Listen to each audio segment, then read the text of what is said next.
What's the scariest thing that happened to you when in someone else's house? Age 6 to 8ish. Slept over at a friend's house with my little brother. Her father woke us all up in the middle of the night, had us bundle up, and loaded us in the family minivan. He drove to a gas station and talked the whole way about how a bakery exploded behind their house. He said the resulting gases and such could kill us, so we had to try and drive as far away as possible. They were also our next door neighbors, so I worried about our parents' safety. At the gas station, our friend's mom bought us snacks while he canvassed the area. I told her I didn't hear any explosion and asked about my parents. She must have called them from a payphone during the snack run, because they pulled up a few minutes later to take us home. I was, of course, terrified to go home. Later on, our parents sat us down to explain that our friend's father was sick with something called schizophrenia that makes him hallucinate. Story 2. One of the most embarrassing moments of my life. Playing at a friend's house, about 8 years old. Her mom says she's going to have a bubble bath for the next hour or so. Do either of us want the bathroom before she does, as there's no other toilet in the house? We both say no. Fast forward half an hour. I start getting stomach cramps. I really need to take a crap. I try and hold it, but it's turning into an emergency situation. I tell my friend, we try and call on a neighbor.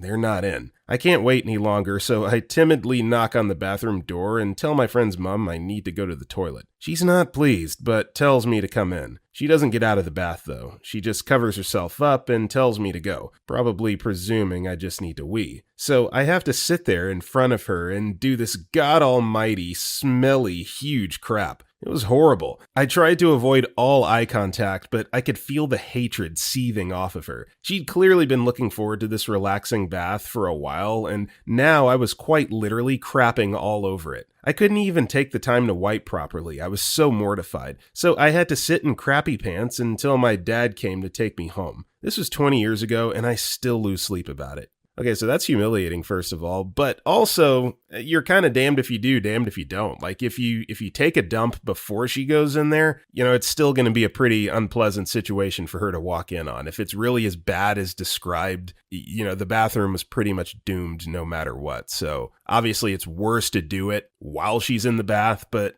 either way, I mean, you were kind of, between a rock and a hard place, so that sucks. But funny story, thanks for sharing. Story 3. My dad almost got taken out that way. It's a crazy story how he lived through that experience. My younger sister was living at home post-college. It was late in the evening and she was in her room upstairs dancing in her lingerie, as young women do. All of a sudden, she hears our mother screaming terribly. So little sister runs out of her room and down the stairs and into the guest room downstairs. What does she see? Our mother naked, screaming hysterically, and our dad effing passed out and naked on the bed. He was foaming at the mouth and making some weird sounds. So, crazy coincidence, little sister has taken a CPR course at a hospital a week earlier. She gets to work on dad while yelling at mom to call an ambulance. Paramedics show up to our mom holding a sheet to her naked body, our dad laying on a bed with a sheet modestly covering his dad-making parts, and my 20-something sister in lingerie doing CPR. Who knows what kind of F-fest they thought was going on. And I can't joke with my dad about it because I'm not supposed to know the details. He had a 99%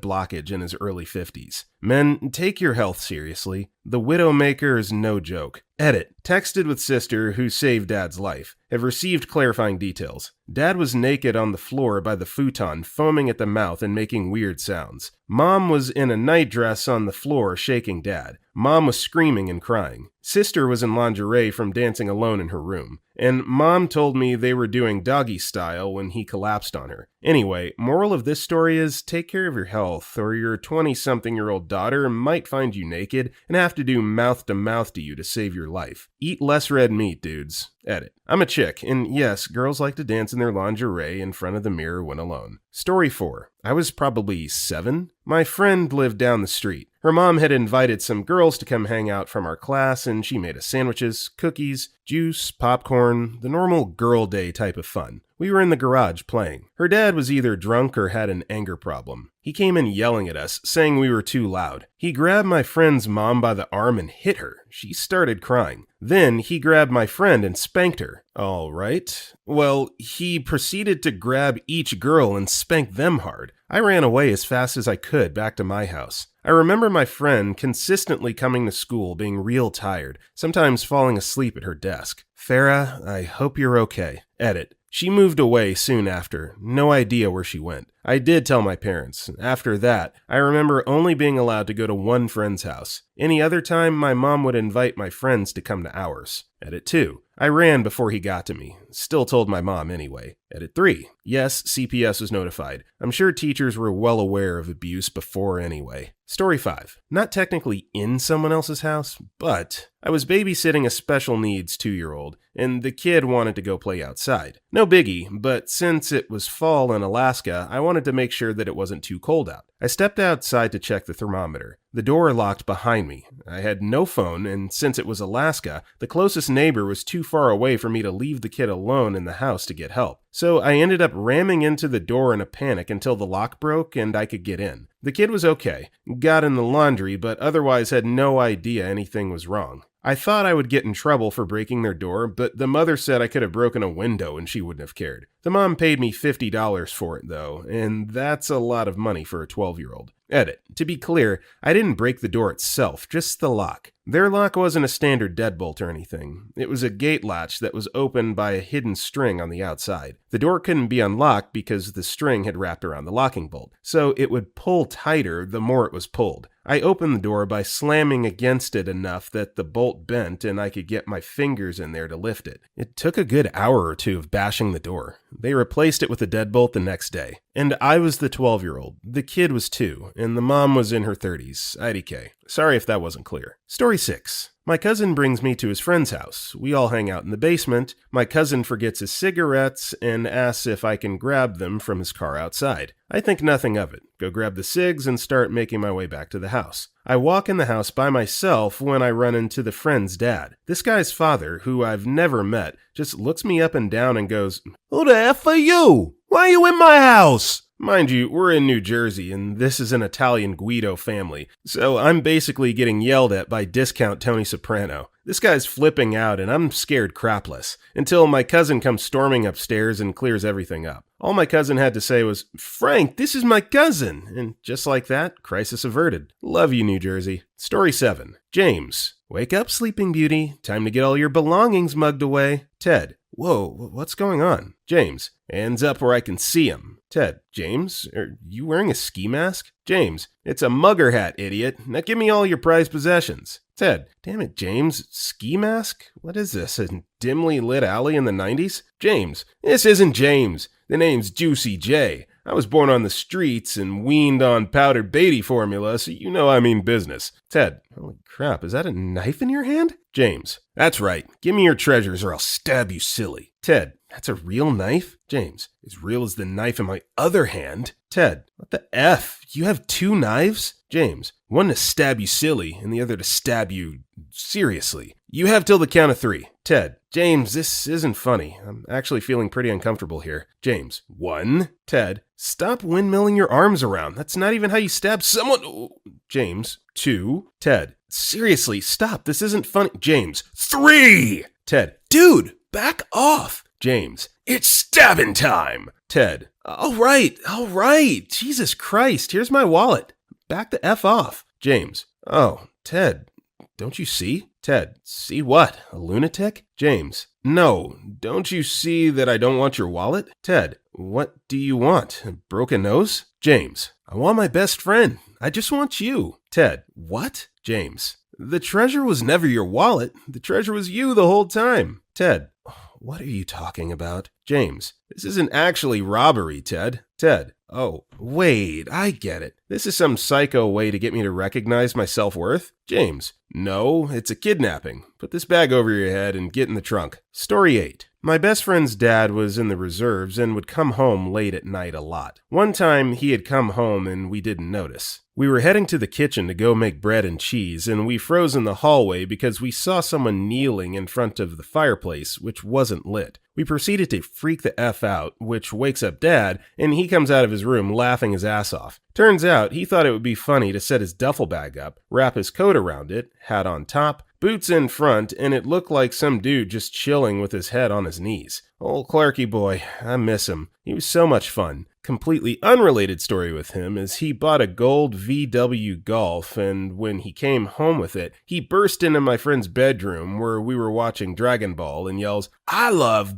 gold, and runs off. He was always doing crazy crap. Edit. Some people have asked for our bread and cheese recipe, so here you go. Get some uncut sub rolls, hollow them out, stuff them with sharp cheddar, and then microwave them till they're gooey and melty. I'm afraid to try it now that I'm older. IDK if it'll make me crap my pants or constipate me for a week. I definitely appreciate that recipe being provided at the end because I also wondered what bread and cheese was. Clearly, this isn't a traditional sandwich that utilized bread and cheese. No. This is just bread and cheese in all of its glory. And now we know what it is and how to make it. Not going to make it, but yeah, thanks for sharing. Story 9. I house sat for my childhood crush when we were 12-ish as her family went on a 6-week road trip around the US. They had a cat and a bird, and you see where this is going. This stupid little finch got out of its cage. Legit, the cage was closed when I returned the next day, and the cat killed it. I was obviously scared out of my mind of being the guy who killed Crush's bird. So I did the only logical thing and went to the pet store and bought both of the finches they had that looked identical. I had about 2 weeks to figure out which was more like the cat bait, and then, not knowing what to do with the other, I kept it. They never found out, or told me if they did. And that's the story of how I ended up with a pet finch. Edit for questions. House sitting was the wrong word. I went over every day to feed their animals, bring in the mail, etc. They live pretty close to me. Y'all are some sick Fs. We were 12. My mom had finches too, hence why I was tasked to take care of this one. We just added it to the flock. The cage had slide-up doors for the food and water tray. I'm convinced that's how the bird got out. Story 10. The daycare my little sisters and I went to was down the street from our house. One day, my then 2 or 3-year-old sister told my mom her private area hurt, and that T, won't use real name, but it was the daycare lady's husband, had put something in there and that it hurt really bad. My mom obviously took her straight to the doctor, where they had come to the conclusion that she was definitely penetrated and the authorities needed to get involved immediately. Well, before the ball could get rolling on that, the daycare lady had informed us that her husband had left town and had written a note talking about how he had done horrible things that he could never take back and how they would never see him again. Upon the police arriving, they found CP, the guy was a photographer, on the guy's private computer involving several kids from the daycare. About a day or two after all this, local forest rangers reported finding a body in the woods by a camp area outside of town. They identified him as the husband with a self-inflicted gunshot wound to the head. It gives me chills thinking about the horrible crap that was happening in that house while I was there. Edit. My little sister is doing amazing, by the way. She moved to SoCal for school and is working her way to becoming a hospitalist. She's an extremely strong person who graduated high school with a 4.4 GPA despite being homeless with my mom and bouncing around from couch to couch. She's an amazing person. Story 11. I was 11 years old and at my friend's house. His parents and all of his siblings were home. Everyone but his dad was in the front room of the house. His dad was doing yard work in the backyard. I got up to go to the bathroom and while passing the back door, saw that my friend's dad was on a ladder with an electric tree trimmer. Before I looked away and continued on, his dad fell off the top rung of the ladder and crashed hard on the ground. The tree trimmer was somehow still on and landed next to his body. The trimmer was going full horror movie and slowly moving towards him, and he was not getting up. I'm the only one who saw this happen, so I yelled, Friend's mom! Your dad fell, come quick! And ran outside to pick the trimmer up and move it away. By the time I turned it off and started focusing on him, everyone else was outside. We helped him up. The mom took him to the hospital for back pain and a mild concussion. The older siblings watched us while they were gone, and everyone was very thankful I had to pee. Edit. It was scary to me because I did not know what to do and acted on adrenaline and instinct. The fall was also pretty intense looking. I thought I saw a guy die. Story 12. This happened when I was like 8. I went over to this girl's house, really liked her. Her older brother told us about Bloody Mary, and she was ecstatic to try and summon her. So she asked me to come with her, and of course I said yeah. So we go in there, turn off the lights, shut the door, she starts chanting it, and the brother starts pounding on the door, screaming. When we tried to open the door, it was locked, and he kept pounding and screaming, "Oh God, she's got a knife, help!" After, like, a while, he finally let us out, laughing his ass off. Mirrors effing scared the crap out of me until I was 16, and I'm still wary of them to this day. Edit. He didn't lock it. He was leaning against the door or put something against it. I used the word lock to describe that it wouldn't open. Sorry about the confusion. Story 13. This was when I was really young, like 7 or 8. and it's one of those memories where I'm not sure if it was real or just a crazy dream, and it was too long ago to tell, but I'll tell it anyways. Was with a childhood friend at his house in the boonies. He lived in a real rundown house, but his neighbor down the road was pretty affluent, with a great house. He said he wanted to go exploring, and being a kid from the desert, I was down for that. He led us to the house, where he somehow convinced us to climb through the guy's doggy door into the house. Pretty great house. I still remember the layout vividly. Anyways, here we were, exploring some random guy's house, when we hear a door open. My friend had thought the owner wasn't home because the neighbor's cat wasn't in the driveway, so he thought we were safe. We sprinted and hid behind separate leather couches in the guy's living room. He came out of the kitchen wearing a bathrobe and nothing else, and got a glass of water, reading a magazine. We watched him from behind the couches as he took his time and finally went back up the stairs. We sprinted out of that house and back to my friend's house, and I don't think Usain Bolt himself could have beaten my 7-year-old sprint. It was pretty scary then, but it's absolutely terrifying to think what could have happened. TLDR, snuck into a random guy's house with a friend as a kid, almost got caught.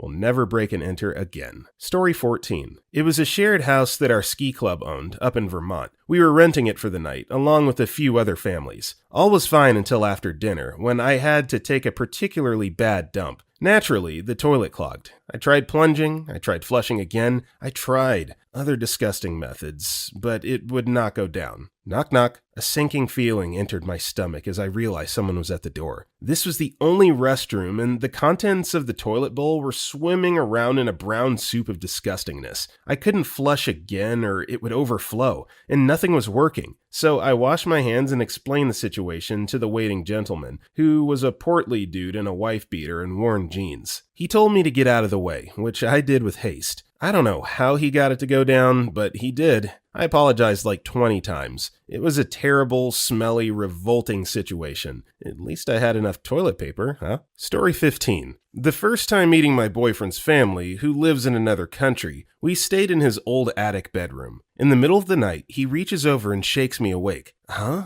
I mumble, and he says, "Shh, be very still. I think there's someone else in the house." I lay motionless, thinking that someone has broken in and I'm about to be psycho-murdered, listening to the sounds of the old creaky attic, convinced every gust of wind is a footstep. He puts his arm around my head, covering my ears. I don't move for hours in fear, until I hear him snoring. And that was the night I discovered, for the first time, he talks in his sleep. Edit. Thanks for the silver. To celebrate, I'll share one of the many other stories of his sleep talking. We were in bed discussing things we need to pick up at the store. I was making a mental note. So, eggs, milk, bread. I think that's all. Anything else? He goes, "Oh, can you add rope to the list?" I go, "Yeah, sure." A few seconds pass. Wait, what do we need rope for? "For the net," he says. "Cool. What net?" "You know, the net for the trap." "What trap?" "The trap for Vince Vaughn. We have to stop him. Stop him before he kills us." Story 16. When I was about 16, I had spent the night at my best friend's house. During this time, there were rumors going around that I was gay because I came out to a previous friend who decided to share it with others. My best friend knew of my sexuality, but it did not bother him at all. During the sleepover, I remember laying on the floor while he was in his bed. I was still laying opposite to his head, which angled me towards the opening of his bedroom door. In the middle of the night, I get this jolt of adrenaline in the middle of the night as I had the feeling that someone was watching me. I still had the cover over me and made a hole shape to peek out of. The door was cracked open. It was completely shut before we both knocked out.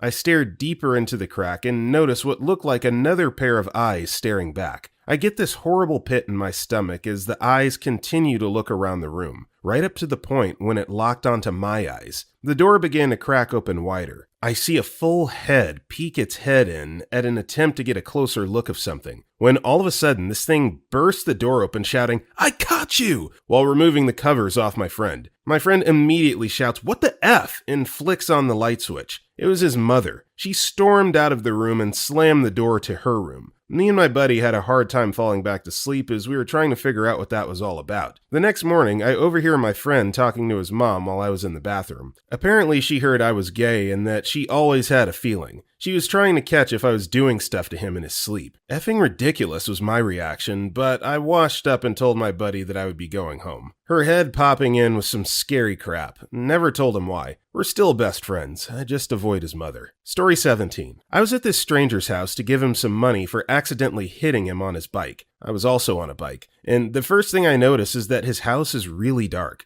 Not in that his lights weren't on. His house didn't have lights at all. No ceiling lights or lamps or anything. Homeboy legit used a flashlight around his own house to get around and find things. Next thing I know, this guy who I've spoken maybe 100 words or less to is showing me a straight up two-handed sword and matching dagger that are both razor sharp. This is one of those people who have a harder time being quiet than thinking of things to say. And next thing you know, I've been into every room in his place and met his pet parrot the size of an effing eagle. The reason I was there in the first place was to replace a handmade Italian seat for his bike, and he ended up giving me a pair of $30 gloves, the old gloves that got a few scratches on them when I hit him, 5 to 10 high-end protein/power bars, and a glass of strawberry lemonade. Definitely a strange experience. Story 18. My brother and sister adopted from my uncle and his girlfriend at the time. They were, and still are as far as I know, junkies who cared more about the drugs than they cared about their children. When I was young, my parents were still trying to help them get their crap together so they could reclaim their children into a loving and stable home. It never happened. Instead, what happened was yelling and screaming matches at my uncle's trailer home, who was with another woman by then, or his ex-girlfriend's apartment. Neither one wanted to stop the drugs. I remember being scared and upset at hearing my mom being so upset that she was yelling and screaming at these people. I honestly thought that someone was going to be hurt or worse. Eventually, my parents realized they'd never give up the drugs and they just adopted the kids outright, and I consider them my siblings. It's not all roses. My brother is in prison, but my sister is happy living with her husband and little daughter, who's just the cutest toddler in the world. Story 19. When my SO and I first started seeing each other, I had just recently switched to a non-hormonal BC after having the next Planin implant and no periods for 2 years. The second time I went over to his house, I unexpectedly got my period, and I had been warned by my doctor my periods might be a little heavier than before. Little did I know, this was a huge understatement. So I'm cuddling with my SO when I realize I'm feeling a little moist, and not the good kind. So I excuse myself to go to the bathroom. I'm not joking when I say I had a steady stream of menstrual blood coming out of me, and my pants, thankfully solid black, were soaked too. I wasn't expecting my period, so I had no pads or tampons, and my SO lived with 4 other guys who were single, so no feminine products were lying around. The cherry on top, though, was the fact that they were completely out of toilet paper,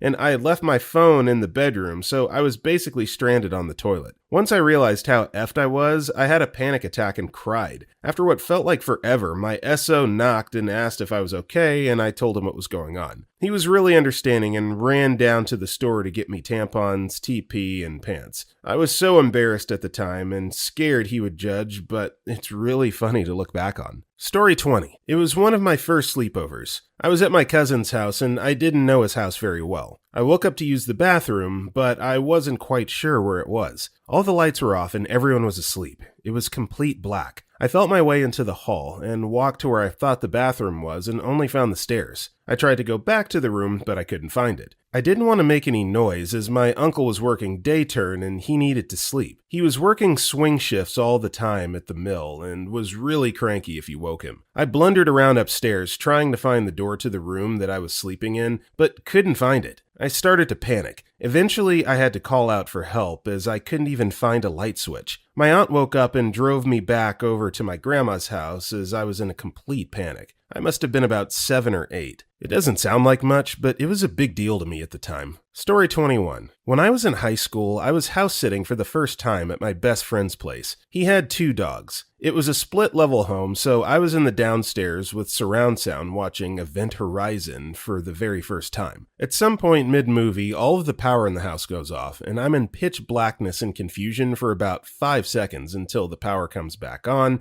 and the doorbell rings. The dog starts going nuts and barking at the door. I'm at this point freaking out. I run straight upstairs to my friend's room and grab the BB gun I know is next to his dresser. I start inching back downstairs towards the door with the squirrel popper tightly in hand. I turn on the porch light, but no one is out there. The dogs are still riled up though. At this point, I can see outside that it's raining. I hadn't heard the storm before because of the loud movie, followed by my pounding heart. I call my mom and ask her casually if the power went out at our house due to the storm. We lived about 5 minutes from my friend. She said, "No, but a funny thing happened." The phone line suddenly went dead. Now I'm starting to freak out a little bit because the power is still on, but the phone is dead. This is when cell phones were just starting to become normalized, but most people still used pagers. After about a minute or so, I'm trying to rationalize everything when the power goes back out. About 5 seconds pass, the power comes back on, and doorbell rings. The dog starts going nuts again. I had left the porch light on, but didn't see anyone out there. So I herded the dogs back downstairs, locked the door, clutched the BB gun to my chest, and finished watching Event Horizon. TLDR, watched Event Horizon while house sitting. Freaky stuff happened with power outages. I grabbed a BB gun and finished the movie like a man. Movie still freaks me out. Story 22.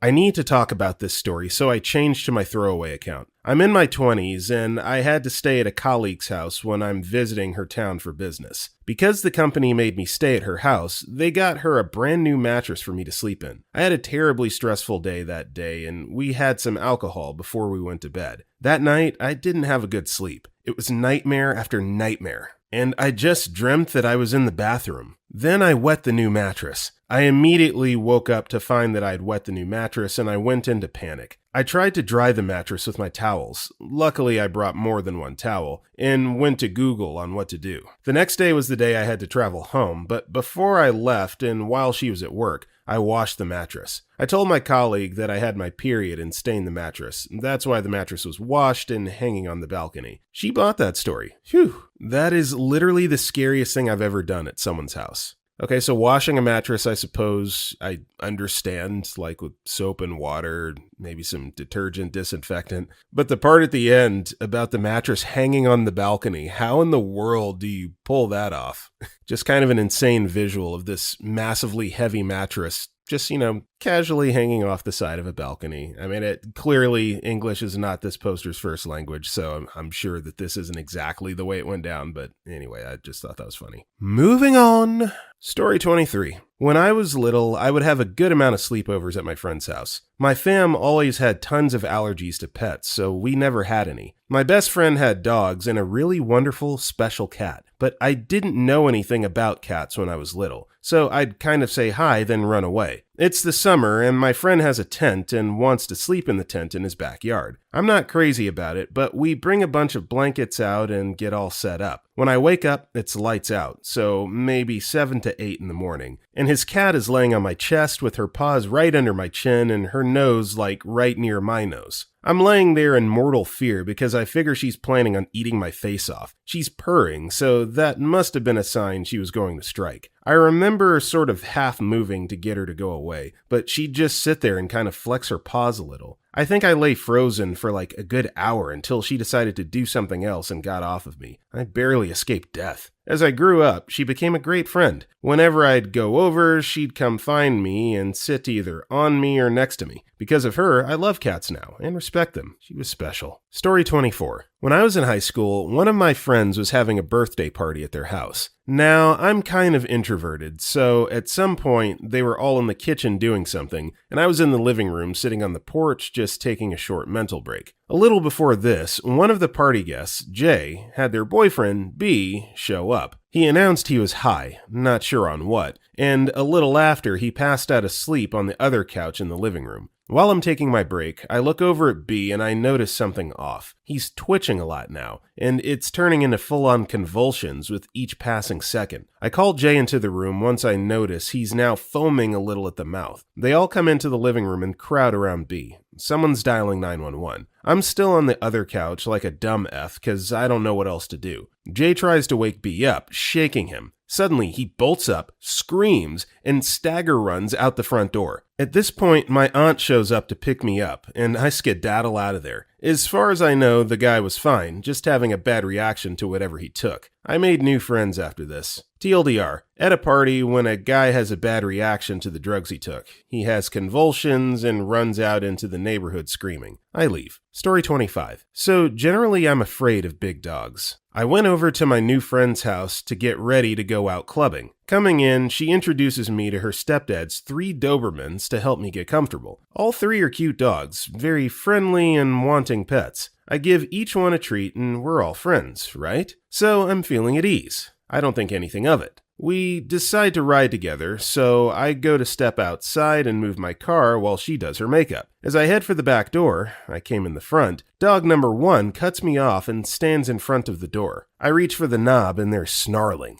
Okay. I turn to head upstairs and the other 2 have me in a triangle. Not growling, just staring. I'm in a triangle of Doberman. I try to stay calm and take another step. The 2 in front step towards me, growling. I start to call up to my friend. Bad idea. I get 1 syllable of her name out and now teeth are being bared. I'm now terrified. For context, I'm 5 feet tall and female. I try to reach for my phone. The triangle shrinks a lot and growling intensifies. I realize this is how I'm going to die. They're snarling, shiny white teeth bared, heckles up, closing in, and my friend appears, panicked, calling the dogs by name. They back off. She hugs me, then opens the door. All 3 of those jerks wag their tails like everything is cool. Everything was not cool. It turns out they're rescues, and some idiot taught them to keep people in the house until there's a hug. A literal hug. She was very apologetic about her brain fart. It's been years, and we're super tight now, but the dogs are still not quite trained out of it. Most places don't deliver there anymore.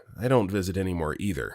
She moved years ago. Story 26. I've told this story before on other threads, but when I was about 17, I was at my friend's apartment building, which his parents owned. It was a pretty old building in the Pilsen neighborhood of Chicago, and according to his dad, it used to be owned by Al Capone, but I'm not sure how true that was. We had an apartment on the top floor that they let us use to just hang out, and it allowed us easy access to the roof so we could go smoke cigarettes. One night, we were about to go up, but I had to pee, so I told him I'd meet him up there. After I was done, I went up the stairs to the attic portion that was connected to the roof. There were no lights, so we always used our phones to guide us. We had those old flip phones without lights, so you only had the light from the screen to help navigate the cluttered mess that was up there. As I made my way to the roof door, I saw a shadow pass by me. Now, this wasn't like the shadow of something moving with the light of my phone. This shadow felt solid, like a person. I followed the direction it went, thinking it was my friend. I kept saying that I knew it was him and to stop playing around. It passed me a few more times before heading to the other side of the attic, and that's when I heard my friend's voice from downstairs. He got a call from his girlfriend and was in another room talking to her the whole time. I have no idea what that shadow figure was, but it really freaked me out, and I told my friend what happened and that I did not want to go back up there. Story 27. I was sleeping over at a friend's house in a big old colonial in Germantown, an old neighborhood in Philadelphia. It was early February, so it was pretty cold, and my friend had brought me a ton of blankets to sleep under. The room was fairly narrow, with a twin bed set up across a window and a floor-length dressing mirror in front of the closet.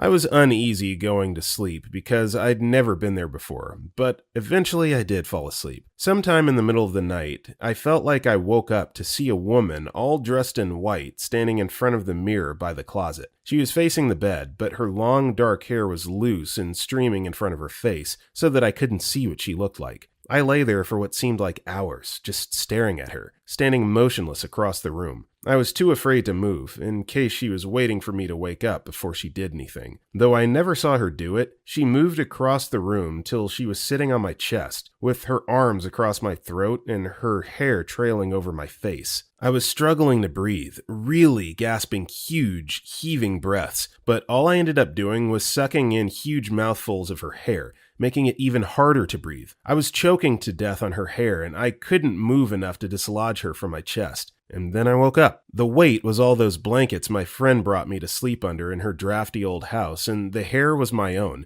uncharacteristically left loose as I slept. It took me ages to get back to sleep, but once I woke up, I didn't remember the whole thing till months later. Story 28. I wasn't in the house, but just outside it. I went to visit my paternal grandmother at her house. She kept the door locked, so she had to come over to unlock it when I arrived. Her living room has large windows that overlook the street, and you can even see the door from there, so I could easily see her and she could see me. My grandmother was frail and suffered from arthritis, and in fact, she passed not long after this. As she was walking to the door, she fell down in the living room. I had no key to the house, and I was freaking out. I had no idea what to do. I was ready to freaking break the living room window in or call 911. Then she somehow managed to climb back up using furniture to prop herself back to a standing position and open the door. After that day, I demanded a key to the house from my parents. I hate to think what would have happened if she didn't miraculously get back up. I felt so helpless. Nearly as hopeless as the time my maternal grandfather fell crossing a busy street and traffic was starting to back up down the street.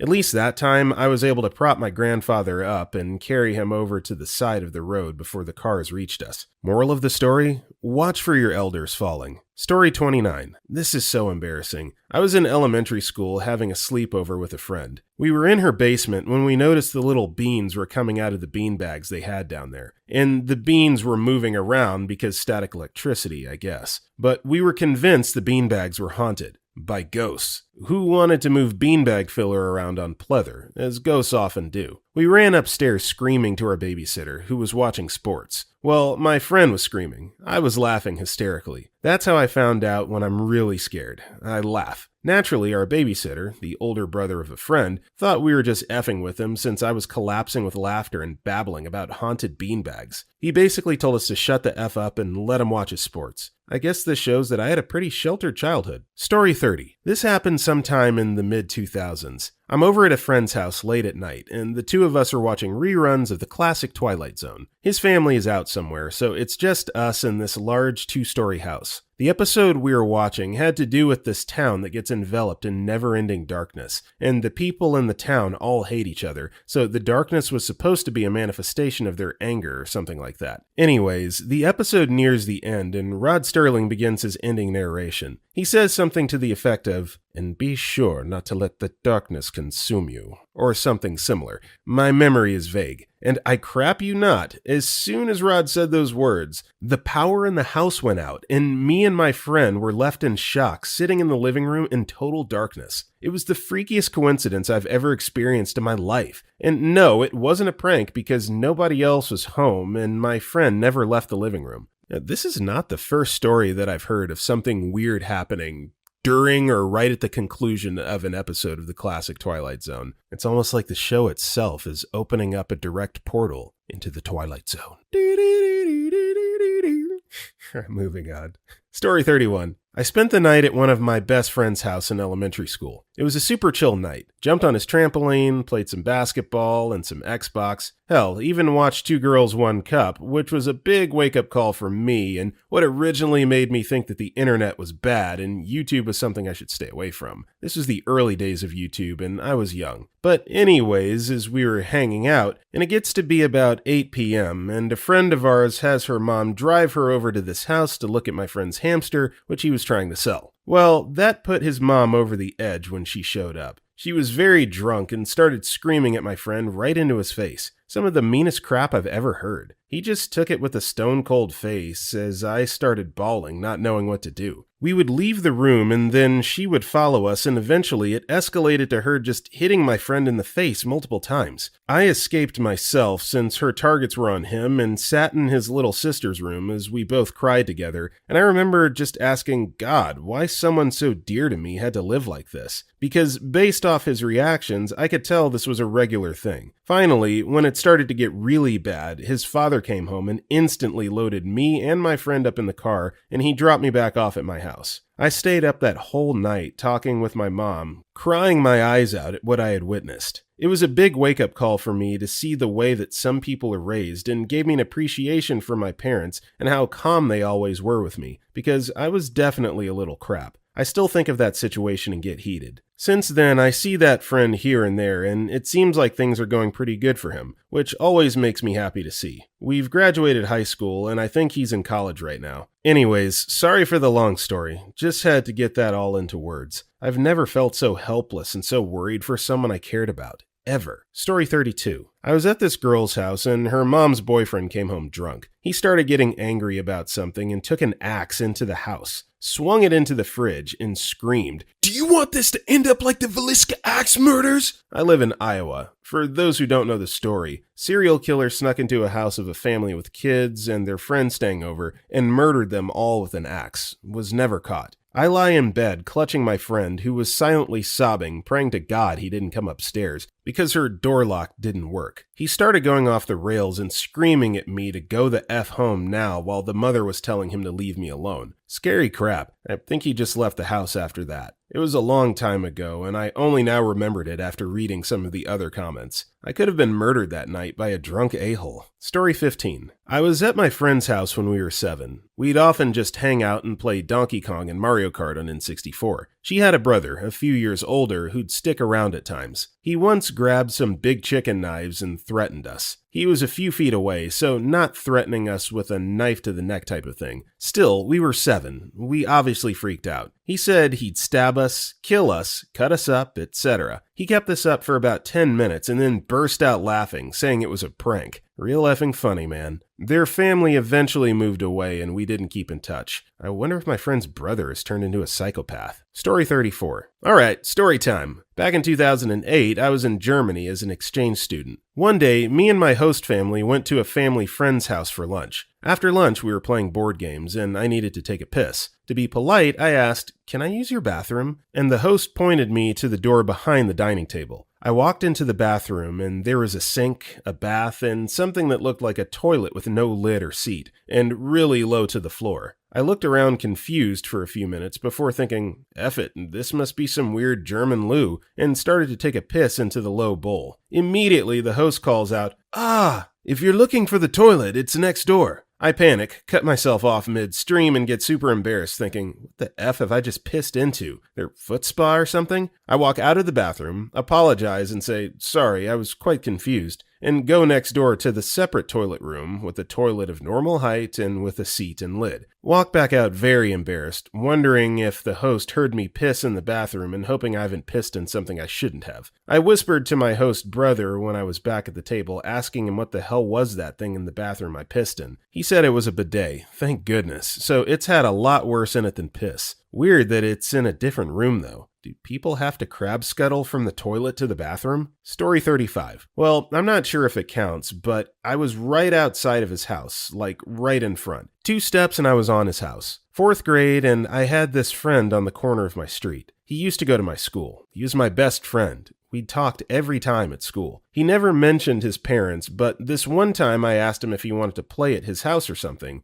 just to hang out. So I came over, and his dad came out with a bat, telling me to F off or he'd come and beat me. Keep in mind, I didn't say a single thing. I was just like, WTF? I asked if my friend, let's call him Dave, could come down. He just closed the door on me. My dumbass knocked again because Dave said he would be 100% okay to hang out. Dad just comes out ready to effing hit me, and I was really scared. I just backed off and ran. Only told my mom, but she didn't take it that serious. I didn't know why he reacted like this. Apparently, 2 to 3 months later, a bunch of cops came to my friend's house one day and they arrested his dad and mom because they'd been secretly dealing cocaine and weed at their house. I guess he acted like this because he didn't want anybody to know that they were selling drugs. Thank God I didn't come back again, or something bad could have happened to me. Story 36. First, when I was a kid, I had a neighbor named Z who was also my best friend. I'd spend the night at his house often and saw a lot of things young me didn't realize at the time was very messed up. His parents were drunks and smoked pot. Both were pretty functional. Mom cooked and cleaned, father worked, but it was very clear the couple valued their smoke and drink over their son. Z had an uncle, mom's side, who showed up one day fresh out of prison and started staying with them. Uncle was a nasty drunk,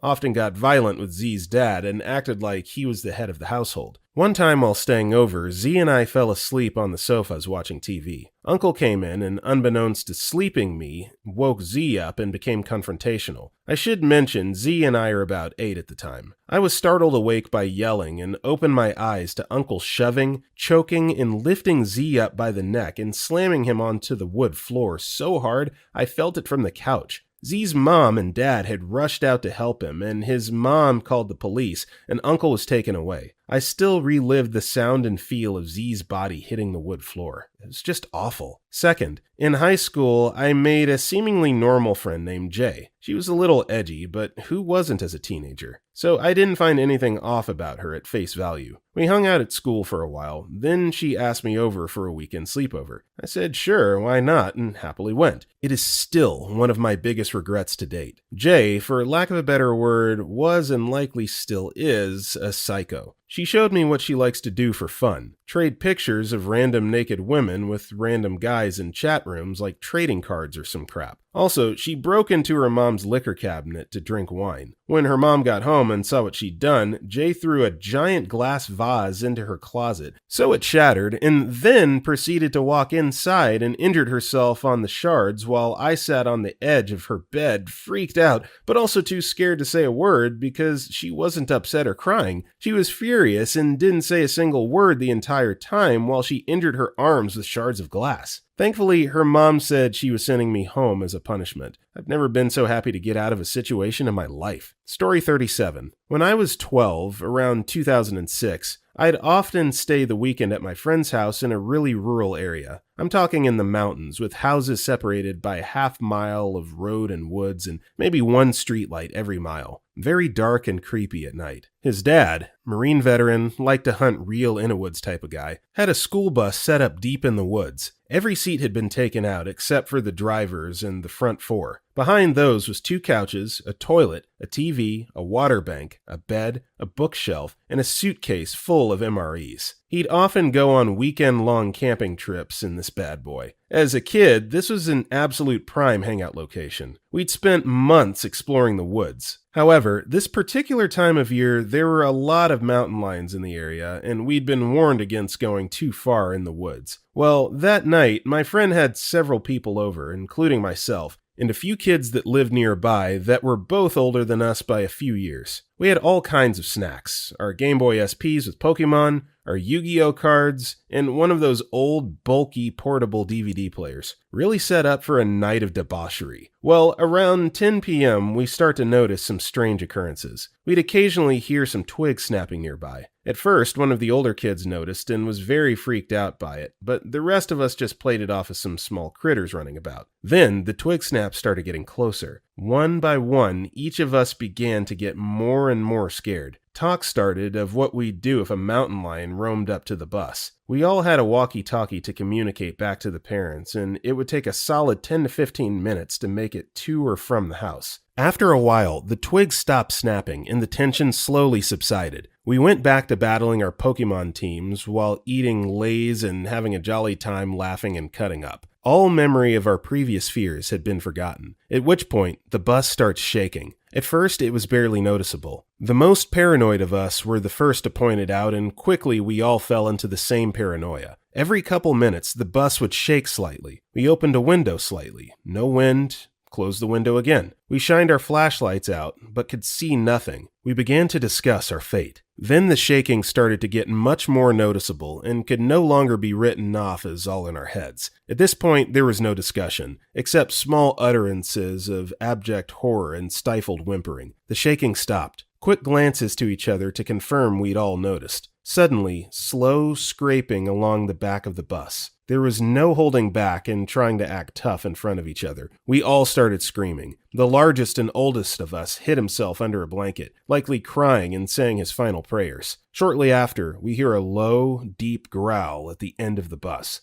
At this point, we're all in hysterics, absolutely losing our mind in fear. We radio our friend's dad. His mom answers, and we're collectively losing our crap, screaming at her to get his dad and grab a gun and come save us. She begins freaking out, saying she's in the shower and that she'll get him out and he'll be there in 10 minutes. The shaking and noises stop. Only for a few minutes. However, this time we stay on edge. One of us suggests opening a window to see if the coast is clear. The bravest of us reluctantly opens the window, and immediately a huge mass slams against the window. We all begin shrieking in terror. The door to the bus starts violently shaking. We're all in tears and scream into the radio for his dad to hurry because we're about to be attacked. No response. The bus doors fling open. We all scream, jump, and scramble, hurdling objects to get to the back of the bus. And then laughter. Hysterical laughter. We all look back to the front of the bus, shaking from pure adrenaline, to see our friend's dad doubled over in tears from laughing so hard. He laughed for a solid minute before standing up. Man, I got y'all good, bastard. So, very predictable outcome, but also very well told from the perspective of a child. I'm sure that legitimately was horrifying, because kids, coupled with the cover of darkness, imagination's probably just running absolutely wild there. So yeah, good story. Story 38. I was into the weird guy in my high school and ended up going over to his parents' house one day to hang out. He has weird pin face masks, and his parents have a seance-looking room in their bedroom with the symbols drawn on the floor and candles in the books. Cool, 15-year-old me is into it. Dinner time rolls around and he tells me to stay upstairs and very forcefully tells me not to come down no matter what while he goes down for dinner. Weird, but whatever.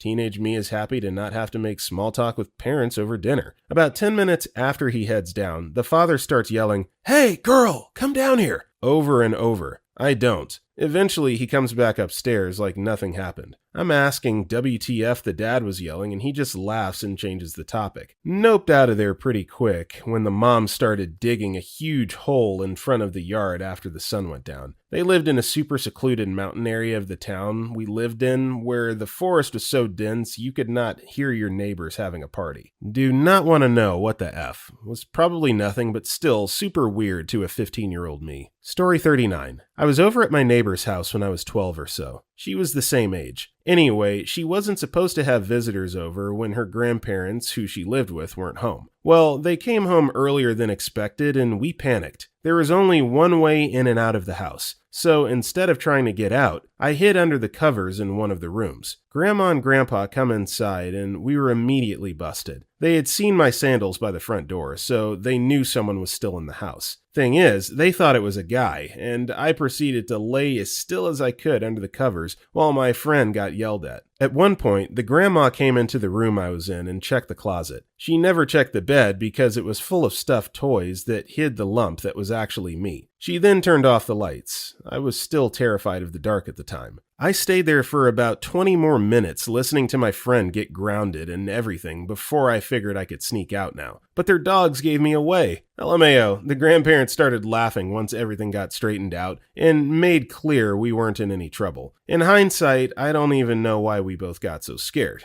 It's funny now. Story 40. I was at my ex-boyfriend's house. It was common for us to lay in his bed, cuddled up watching TV, movies, and playing video games. He was 18 and I was 18. We'd been together for 2 years at this point. We were supposed to be the only ones there. We were being intimate and his dad comes in, caught us in the act. I got thrown off by his dad next to my ex-boyfriend in his bed, and his father started laying into him while I was laying in bed. He almost punched me as well. I got out and grabbed my clothes and car keys. I was putting on my pants as I ran down the hallway, trying to get out. I even left my underwear behind. As I was going out the door, my boyfriend was hot on my heels. He grabbed his dad's wallet on the table and he left with me. He wanted to go get a hotel, but I knew better. It happened to be 4th of July weekend and we went and watched some fireworks. Then I went home and brought my boyfriend. My parents offered for him to live there if he got a job. He didn't want to, but spent the night on our couch. He went home the next day. Honestly, it was a crappy relationship, as I've mentioned before on Reddit, and he was a crap boyfriend in person overall. But he was my first boyfriend, my first everything, so I stayed in that relationship longer than I should have. His parents always seemed nice and pretty cool. I thought I knew him well over those 2 years. I knew there was problems in that family, as they favored their oldest, and always bought her stuff and never him. But then his mom babied him to the point he had no idea how to cook or do anything basic like laundry or cleaning. It was shocking and disturbing. I never went back to his house if there wasn't a bunch of other people there, and I never would be around his dad anymore. Story 41. Dog/house sitting at a friend's place. Went to bed about 11 to 12. Put dogs in their kennels as they tend to bark at things they see at night out the windows and part of their evening routine. I fall asleep, but at 3 or 4 a.m., I wake up to dogs barking their heads off, flipping out. Kennels were in the tri-level basement, and I was upstairs, so it was muffled but loud. I'm like, oh F, someone's in the house. I grab my pistol and start creeping through the house, listening for any additional noises,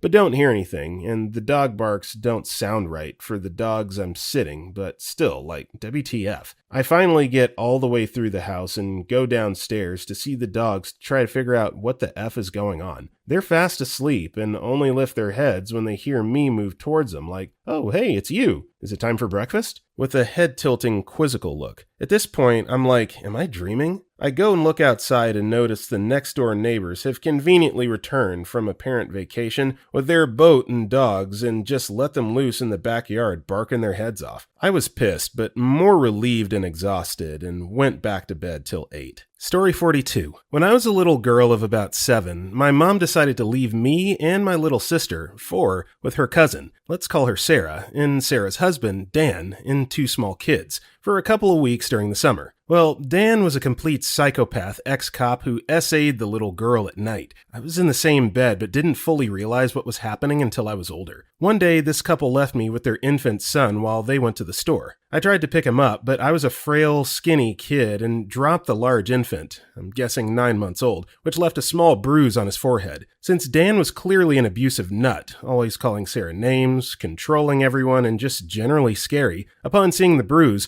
Sarah became physical, blamed Dan, and they got in a huge fight. I heard them screaming and slamming things in their bedroom and looked through a crack in the door to see Dan, bizarrely, squeezing her head between his legs hard as she screamed. As soon as Dan saw me watching, he got angrier and pulled a gun on her, then pointed it at me, all the while screaming at everyone. Thinking fast, I grabbed my sister's hand and went under the apartment back porch area, ran to a payphone and called my mom. She came and got us and called the cops. I never found out what happened, but we never saw that family again. TLDR. Stayed with my mom's cousin's family for 2 weeks one summer as a kid. Husband was an absolute maniac ex-cop who pulled a gun on everyone during an argument with his wife. Story 43. Jonathan, Andy, and I took turns sleeping at each other's houses over the summer between 4th and 5th grade. None of our parents had money, so eating at home over 3-day shifts worked out well for our parents' budgets, and no one ever bothered to complain. It became so regular that sometimes our parents didn't know whose house we were at. The 3-day rotation was perfect. They never saw us long enough to get irritated and saw us enough not to get worried. Most of the time when we stayed at Andy's, we never saw his dad. That was mostly because he worked nights and we made sure to leave in the morning if we crashed there. Now, Andy's dad was already a terrifying dude. Half of his face was scarred from 3rd-degree burns and he was drunk most of the time. One night we were crashed in Andy's bedroom and we wake up to Andy's mom screaming. The bedroom light flicks on and he's standing there with a belt in his hand. He reaches to the bottom bunk and grabs Andy by the hair and drags him into the living room. Jonathan and I don't know what to do, so we creep into the hall and watch as he takes to beating both Andy and his mom with the belt, whipping and slapping them with the leather. I'll never forget the clapping sound it made against their skin. They huddle together as he beats them and beats them. Then he stops, walks outside to his truck and gets a beer. Andy's mom rushes to us, grabs all 3 of us, and stashes us behind the couch against the wall. Normally, this would be a crap hiding place, but they didn't ever clean their house, so junk and clothes and crap were everywhere. We laid back there and listened for an hour as Andy's dad kept beating his mom and getting beers from the truck till he finally passed out. She wasn't dead, just really effed up. She called the police and then had us leave before they got there. We walked around till the sun came up. Story 44. Not terrible as some of the horror stories here, but I'll go ahead cause it still bugs me for some reason. When I was about 7, my cousin came over to my house for a sleepover. Not long after she came, her best friend called and asked her to come to her house instead, which looking back is so rude, I can't believe her parents let her call my house to ask. Basically, then she was forced to ask me too,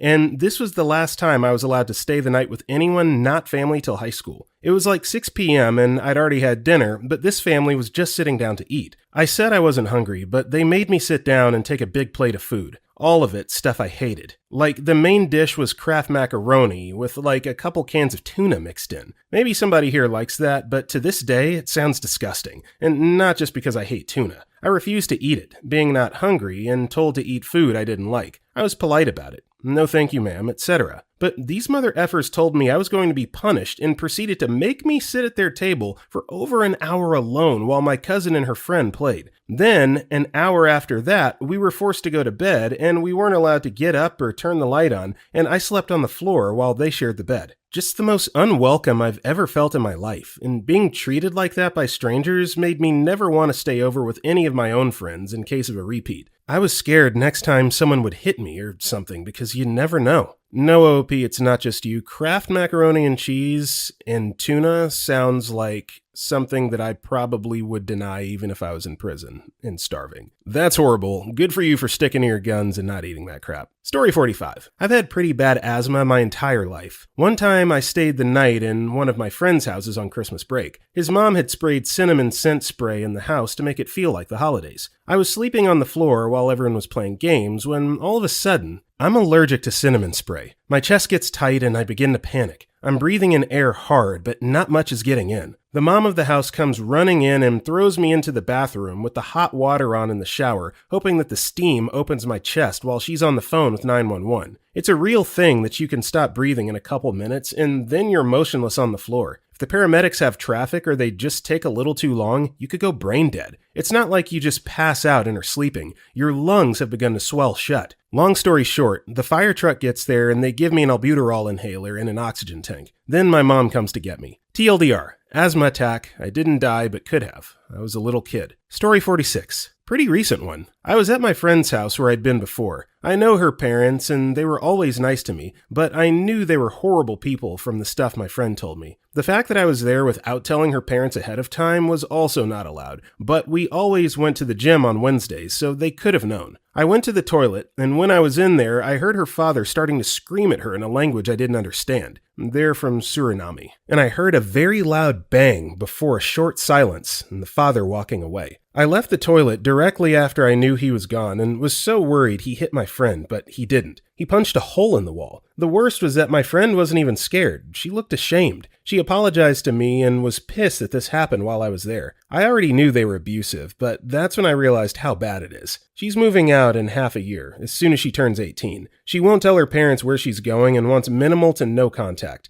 Me, her other friends, and her boyfriend will all help and support her. She's going to be okay. Story 47. Oh crap, finally a thread I can contribute to. We were at this Muslim friend's house, just chilling, and playing some of his home country music. Ambiental sounds and no actual lyrics, just shouts like, ah, ooh, and so on. Can't put it better into words. Anyway, at one point the power goes out and the sounds and lights go off. So that was creepy enough on its own, but we continued talking like everything is fine. At this point, I have to mention that the music was playing on an old record player that used spinning CDs. Half an hour later, the power starts getting back up. The CD spins again without us noticing, obviously. And before we even process what's going on, a huge ooh like shout comes out from the stereo and everyone freaks out. That was the first and last time in my life I blacked out from how scared I was. It happened instantly, and I was in complete shock the first couple of seconds. Story 48. This happened last week. My mom and stepdad went out of town and hired a pet sitter for 5 days. I was feeling burnt out from work and needed to do Christmas shopping. She lives 2 hours away near a lot of good shopping, so I asked her if I could stay at her house for 2 days. She was happy because she could have a few days off, the pet sitter, and knew I was good with the dog.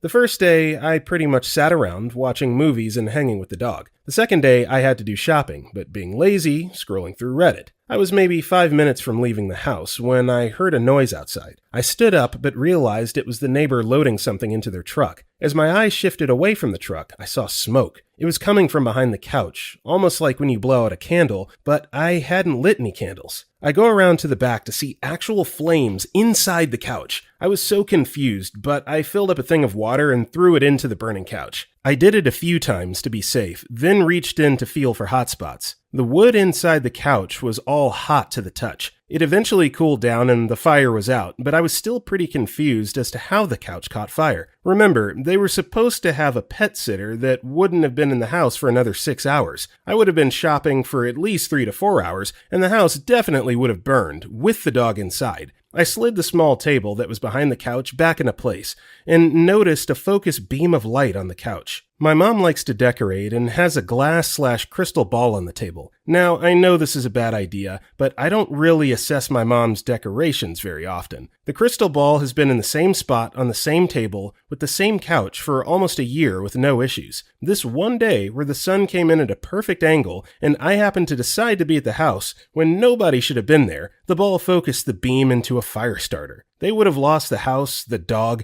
everyone's Christmas presents, everything, because of a stupid table ornament. I had a long talk with my mom about science when I saw her again. I stopped it before it got out of hand, but still, the random circumstance of the situation made it all very scary. Story 23. I'm late to the party, so this will probably get buried. When I was 7 or 8, my parents let me stay over at my friend's house for the very first time. Both of his parents had died when we were super young, so he was living with his aunt and her NFL lineman-sized boyfriend. My friend had his own room, but he had a set of bunk beds. I slept on the top bunk. In the middle of the night, I woke up and rolled over right into someone. I figured my friend got scared or something and came to the top bunk, so I rolled back over and fell asleep. I woke up a while later, rolled into what I thought was my buddy, rolled back the other way, into somebody else. I was petrified. Finally, after a minute of panicked stillness, I call out my friend's name, just for his aunt's boyfriend to tell, "Boy, what the hell are you doing in here?" Turns out I had somehow sleptwalked out of the top bunk, across the hall, into his aunt's room, and gotten under the covers between his aunt and her BF. I was freaking out and couldn't figure out how to get out of the room in the dark. It's a funny story now, but it was a while before my mom let me go back there. Story 50. When I was 17, my friend was throwing a party while her parents were on a date night. With permission. We're all underage by a year, but have a few RTDs/beers/wines because most of our parents were happy to let us drink in that sort of environment. After a couple of hours, we're all in the kitchen watching a couple of guys do the cinnamon challenge. After the second guy had done it, one of the girls turned away from him and screamed. Behind us was a guy no one knew, maybe around 20 years old,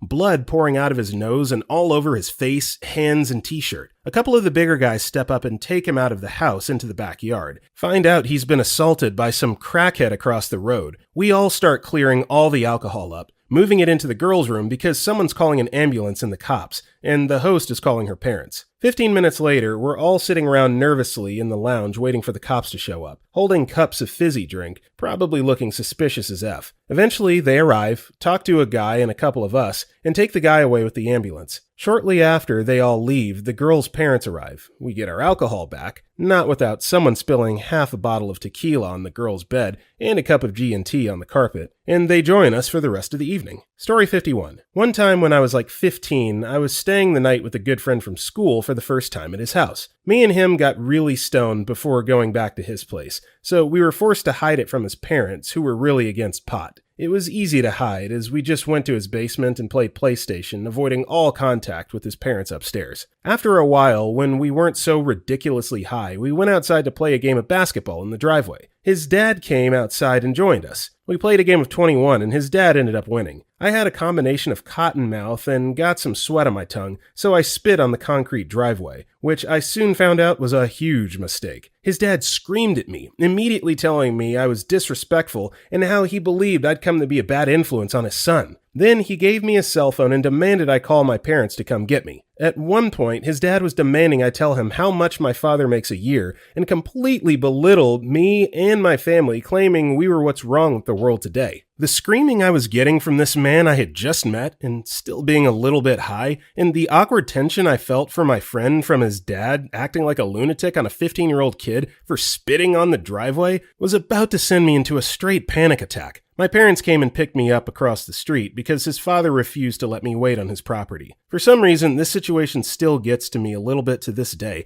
just from how incredibly paranoid I was from being high and how quickly his mood shifted from something so little. A few months after that, his mom divorced his dad because he was incredibly mentally abusive and a very big alcoholic. So we've got teenagers getting stoned in the basement, going upstairs and playing basketball in the driveway, and a dad that gets angry and yells at kids. Does this not sound like an episode of That 70s Show to anyone else? No? Just me? Really?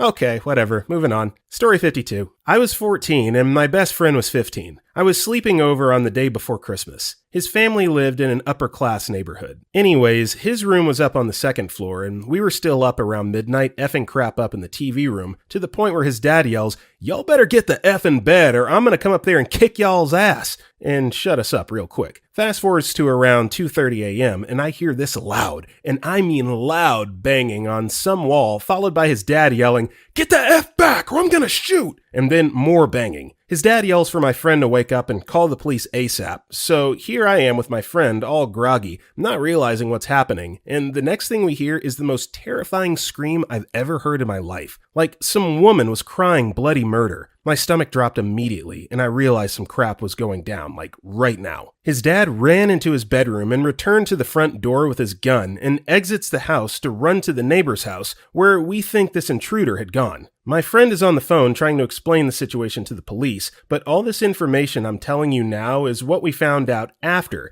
so he was confused on what to say, just that the police needed to come as we heard a woman screaming. Police arrive in less than 5 minutes and arrive to what is his dad pointing his gun at these two grown-ass muscular men wrestling in the ground, yelling, "You better subdue him right now!" and take over from there. An ambulance comes and the neighbors are all outside trying to see what's going on, and the police come up to us and tell us that the man was on drugs and he was the one screaming because he thought he was dying. We talked to the neighbor, one of the muscular dudes, and he told me and my friend that they were trying that synthetic marijuana, aka spice, that had been circling around, and his friend freaked the F out, hopped the fence, ran away, got lost, came back and went to the wrong house, and started banging on the front door, aka my friend's house. When he realized it was the wrong house and heard the word gun, it sent him on a rampage and he thought he was dead and started screaming at the top of his lungs. His friends had to tackle him to the ground because he didn't want him to attack anyone. Dumbass almost actually got shot that night because my friend's dad thought he was some kind of intruder / killed someone next door. My friend and I were shook up for a bit as we were just kids. Saw his face and he had some of the biggest, craziest eyes I've ever seen. TLDR. Slept over at a friend's house the night before Christmas and his dad almost shot some guy on drugs trying to break into the house. Moral of the story, don't do drugs. And if you do any drugs, I recommend the mellow kind. Like weed. Real weed. The kind that makes you kill a bag of chips. Story 53. Not scary, but it freaked me out nonetheless. So I had spent a week during a summer at a friend's house. Friend had moved to the next city over, but we kept in touch. While there, we went to a friend of hers house. I didn't really know this other girl other than she was, quote, kind of weird but funny, and had a splatter house for the TG-16. Instant friend for me. Anyway, her parents had gone out and it was just the three of us, plus some kids from the neighborhood, so we decided to play hide-and-go-seek in her big house. It was late and dark, which made it more fun. I go into a bathroom on the second floor where all the lights were out. It was practically pitch black because the window was small and the blinds were drawn. Smelled funny inside, but what bathroom doesn't? I leave the lights off and go into the tub to hide. I hear a squishy noise and I feel things crawling on my feet, so I scream and jump out and turn on the lights. The tub was filled with bugs! I don't know why, I didn't care. I just screamed and ran down the street. Weird Girl's brother, who ran track, had to catch up to me. Never went back there. Edit. Oh, I just remembered another friend. Her cat knew how to say hello, and she never told me this tidbit of info. So imagine sleeping in a guest room by yourself, and a cat walks in through the door you swore you shut, meowing, "Hello." Story 54. When I was younger, I was babysitting for a friend of my mom's. Way out in the middle of nowhere. The phone rings, and when I answer, there's a lot of static, but someone asks if Shelly is home. I tell him that she's not, and the phone cuts off. A minute later, it rings again, and the man says, "Is this Sammy Lou?" I tell him it is, and the phone hangs up again. He calls right back and asks if I'm babysitting for Shelly. I'm starting to get uncomfortable, so I tell him that Shelly will be home soon, if he wants to call back later. A few minutes later, the phone rings again. I don't answer, and it just keeps ringing. I finally answer and hear, "What if I want to talk to you?" The phone hangs up, and it's quiet for a while. An hour later, it rings, and all I can hear is static, and then, "Can I come over and talk to you?" I hung up. Then another call. "I'm coming to see you." I go check on the kid and check all the windows. I turn on the porch light and look at the yard through the glass in the door. The phone rings again, and there's just static. After a minute, the static clears, and I hear his voice crystal clear. "You just turned on the porch light. Does that mean I can come in?" Like, is there a sequel to this? Why do you just cut the story off at the climax? Gotta know what happened. Jeez. Obviously you survived, but man, what happened? Story 55. I would stay over pretty regularly at a friend's house with another mutual friend. Let's call them J and B. The first few nights we stayed, we slept in a guest room, 2 beds. They had this cabinet in there with a few china dolls. They were so pretty, and my friend B loved them dearly. The other friend J did not. Said they creeped them out and made her uncomfortable. I didn't mind them too much, except one doll with long black hair and a blood-red dress. That one made me uncomfortable. J was with me this night, so I know I didn't dream it or make it up. Crap really happened, and I'll never trust dolls again. I'm a very light sleeper, and I remember waking and sitting up in bed, groggy as F, and wondering what woke me. I had a vague notion that there was an out-of-place noise somewhere. I look over, and Jay is awake too. Now, Jay is a heavy sleeper. Once they're out, they're down for the night, but something woke them up. Jay looks scared crapless, looking at the floor between us, and when I looked, the red doll is sitting in the space between our beds. At first, I'm just annoyed. I figured B snuck in and placed the doll there to F with us. Poor Jay was absolutely terrified. I say effing B, but as soon as I start talking, this piece of crap doll stands up on its own. I don't even think about it. I'm out that door and in B's room before it even registered I moved. Jay had vaulted themselves over the floor onto my bed and followed. B never believed us. We went back the next morning and the doll was back in the case like it never moved. She really believes we were just effing with her. Thankfully, B has a massive bed, so every time we slept over, we would all just share a bed. Jay won't even look at the guest room. But F that doll. I hate that thing. Story 56. When I was 8, I was staying at my aunt's house for the summer, because my aunt is badass and had a swimming pool. She had to work one day, teacher, summer off, and took me to a babysitter, who was another teacher that didn't have to go to the seminar my aunt was attending. I had never met the lady before, but she seemed very nice, and on the way, my aunt told me they had a dog. I was super excited because I love dogs. And when we got there, the lady told my aunt that the dog was staying in another room with the door closed because she was acting funny. I remember being really sad about it, and they knelt down and told me whatever I do, don't go in the room with the doggy because it's not feeling well. While they walk out to the driveway to chat as my aunt leaves, I decided it was important that I check on the sick doggy myself, as perhaps a few pets would help it to feel better. So I open the door, look in the room, and this big, fat basset hound named Morgan is just chilling on the ground asleep. I crept in, squatted down to where I was nose to nose with her, and started petting her head gently as I said, "Morgan, are you okay?" And then everything went red. The next thing I know, I'm in a hospital, getting a crap load of shots, and my nose is dangling from my face, blood all over me, and the woman was crying and screaming at my aunt. The doctors made her leave, and I passed out. I woke up again, and there was a huge needle going in my eye. Woke up again, and family/friends were there, as they told me they took skin from my butt cheek and used it on my face. I didn't understand until a few days later, I think, what had actually happened. Basically, the dog in question was actually supposed to be in quarantine for 10 days because it ate a bat or something. It was showing signs of rabies, and the woman had refused to take it in because she thought they would for sure put it to sleep. Instead, she was keeping it in her room and telling the vet the dog passed away or some such bullcrap. She told my aunt the dog was sick when it was really rabid. It bit half my nose almost completely off, and they said that when they ran in the room after hearing me scream, it had been jerking me around like a rag doll. That's when they pulled her off me and she tried to bite the owner. The owner then screamed at me, according to my aunt, that she told me not to go in there, and my aunt was screaming, "What the F is wrong with your damn dog?" Apparently, the fight in the hospital was because the woman told the police that showed up at my room, I have no idea why, that I must have hit or provoked the dog, and that she was not showing any signs of weird behavior before that. Then she left the hospital and returned with flowers and basically told my aunt she wasn't going to cover any of the bill and that the flower basket would be it, nor did she plan on taking her dog in. The cops, I think, went and had to physically get animal control involved, and I ended up with a bunch of stitches, a weird scar, and a tomato nose, and everyone at school called me Chew Toy for a year. It all worked out though in the end, because my aunt took me to the Olive Garden with my mom, and I got cake and a stuffed toy, and I didn't even end up getting any rabies. Yay! Needless to say, that woman with the rabid dog and my aunt had a very strained work relationship after that, and I'm prone to sinus infections, but it's okay. I was actually kind of bummed for the dog, and I never get nose to nose with any animal now. Story 57. When I was 14 years old, I was house/dog sitting for my older brother in his new house. Anyway, my brother has 2 Great Danes and a Rottweiler who I chalked up to being softies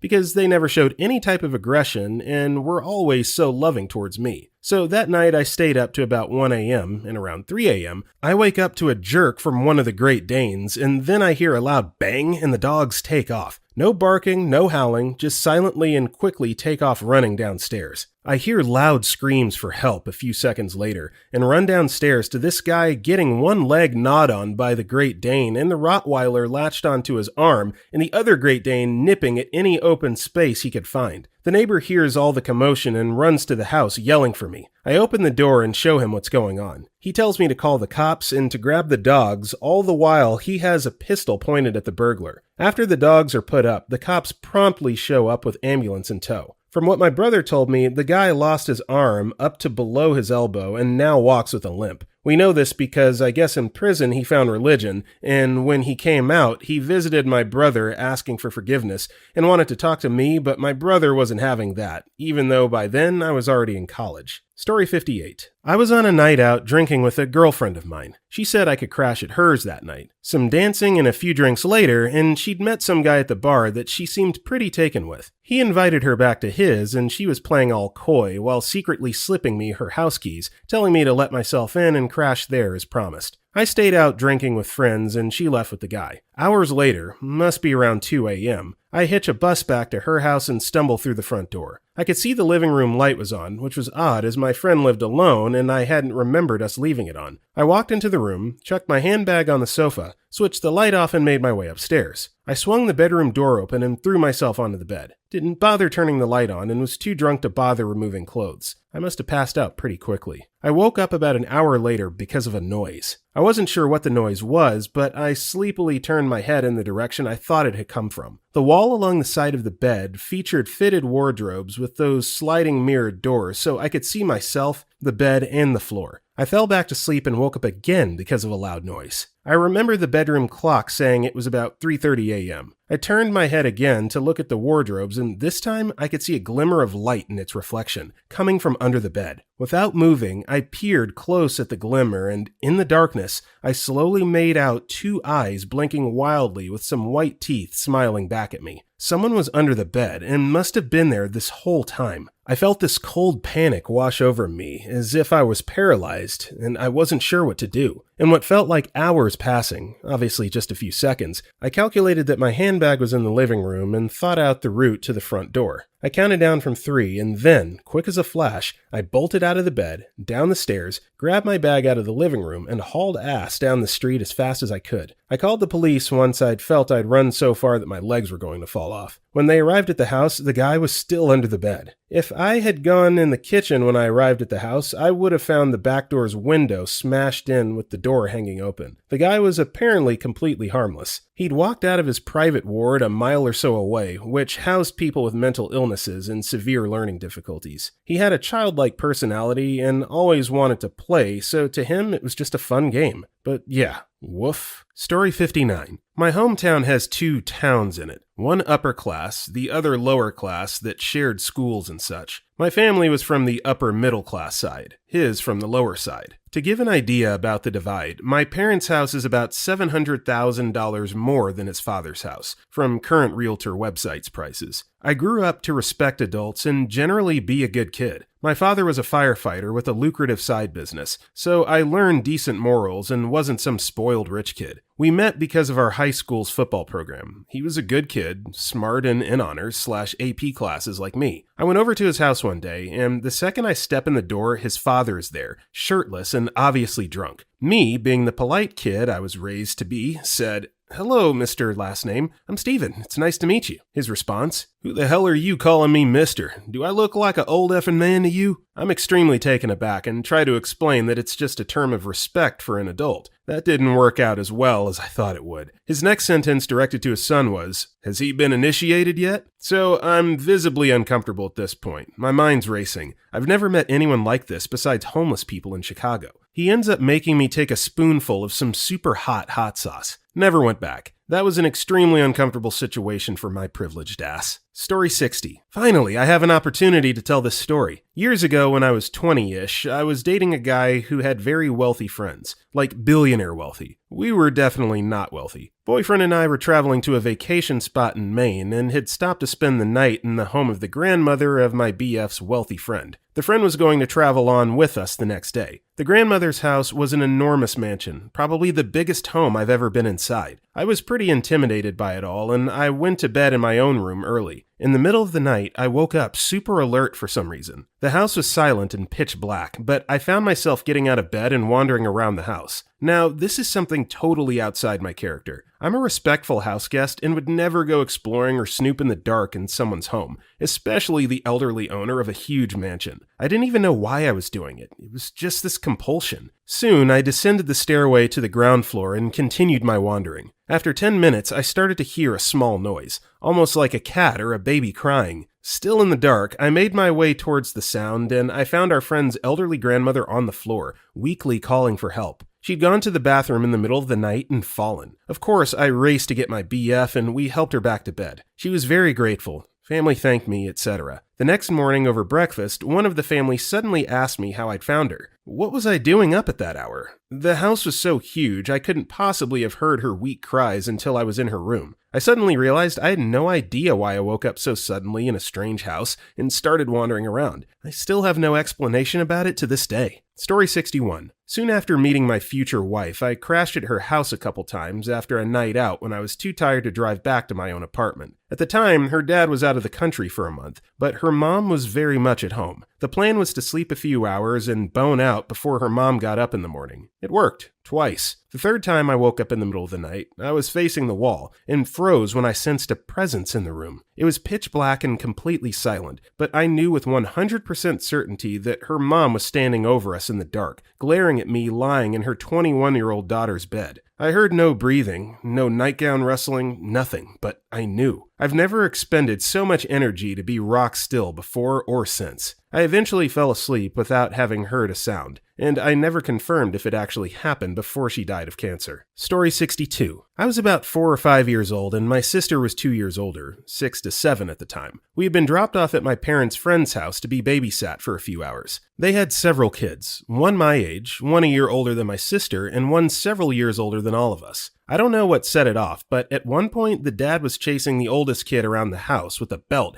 threatening to whip him if he could catch him or get to him. I was completely effing terrified that somehow I might get caught or beaten just because I was in the same room. I was not a stranger to spankings or even a few shots on my butt with a ping pong paddle or tennis shoe for corporal punishment. However, it was usually metered out as a specific response to a specific action. Sure, it was going to be uncomfortable, but I never felt in mortal danger from a spanking. I felt in mortal danger that day for simply being there and not for anything I had or had not done. I'm grateful that there was no physical violence in my home growing up, but just a few hours in that situation has given me a lifelong appreciation of how much small amounts of physical violence in a home can affect a child. Story 63. I was about 12, I think, and I had a best friend named Lauren for a year before she abruptly moved away. I could tell her family was a bit off. Her dad was rarely home, and her mom seemed kind of frazzled all the time. One day, I went over to her house, and after we had spaghetti for dinner, we went up to her room. I was sitting down in her bed when her dad, a towering white man,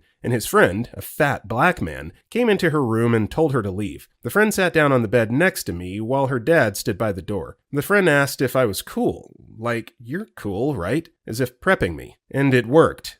I could tell something was wrong, but I did want to seem cool, and my stomach was squirmy from dinner, and my breath smelled bad. And after I confirmed that, yeah, I'm definitely cool, they kind of side-eyed each other and left. That was it. Lauren came back in and things went back to normal. I never saw her dad again and she moved a few months later. No clue WTF that was about, but it was intense and still puts me on edge to think about it. Story 64. I was at a friend's house and him and I were messing around in the backyard and his sister, who was probably 7 to 8 at the time, I was 15, decided she wanted to come out and play with us. By play, I mean basically hit me with the plastic baseball bat. At some point, I got tired of it, so when she tried hitting me with it, I just tried shoving it away. I ended up pushing near her wrist, and the backside of the bat just smacked her in the face. Hard. Instant moment of yikes when she's crying and spits out a tooth into her hand. She basically runs inside screaming like she was shot, and her dad comes out and calls my friend in. Dad walks outside and comes to talk to me, and I don't think I blinked in minutes. At this point, I've spewed out as many I'm sorries to fit a 5-year budget and probably have the face of someone being sentenced to life in prison. He then just calmly asked me what happened and then explained to me that the tooth was already very loose and was ready to come out any minute. I've never been so relieved in my life. Story 65. We used to have a neighbor who lived by himself. He was young, Italian,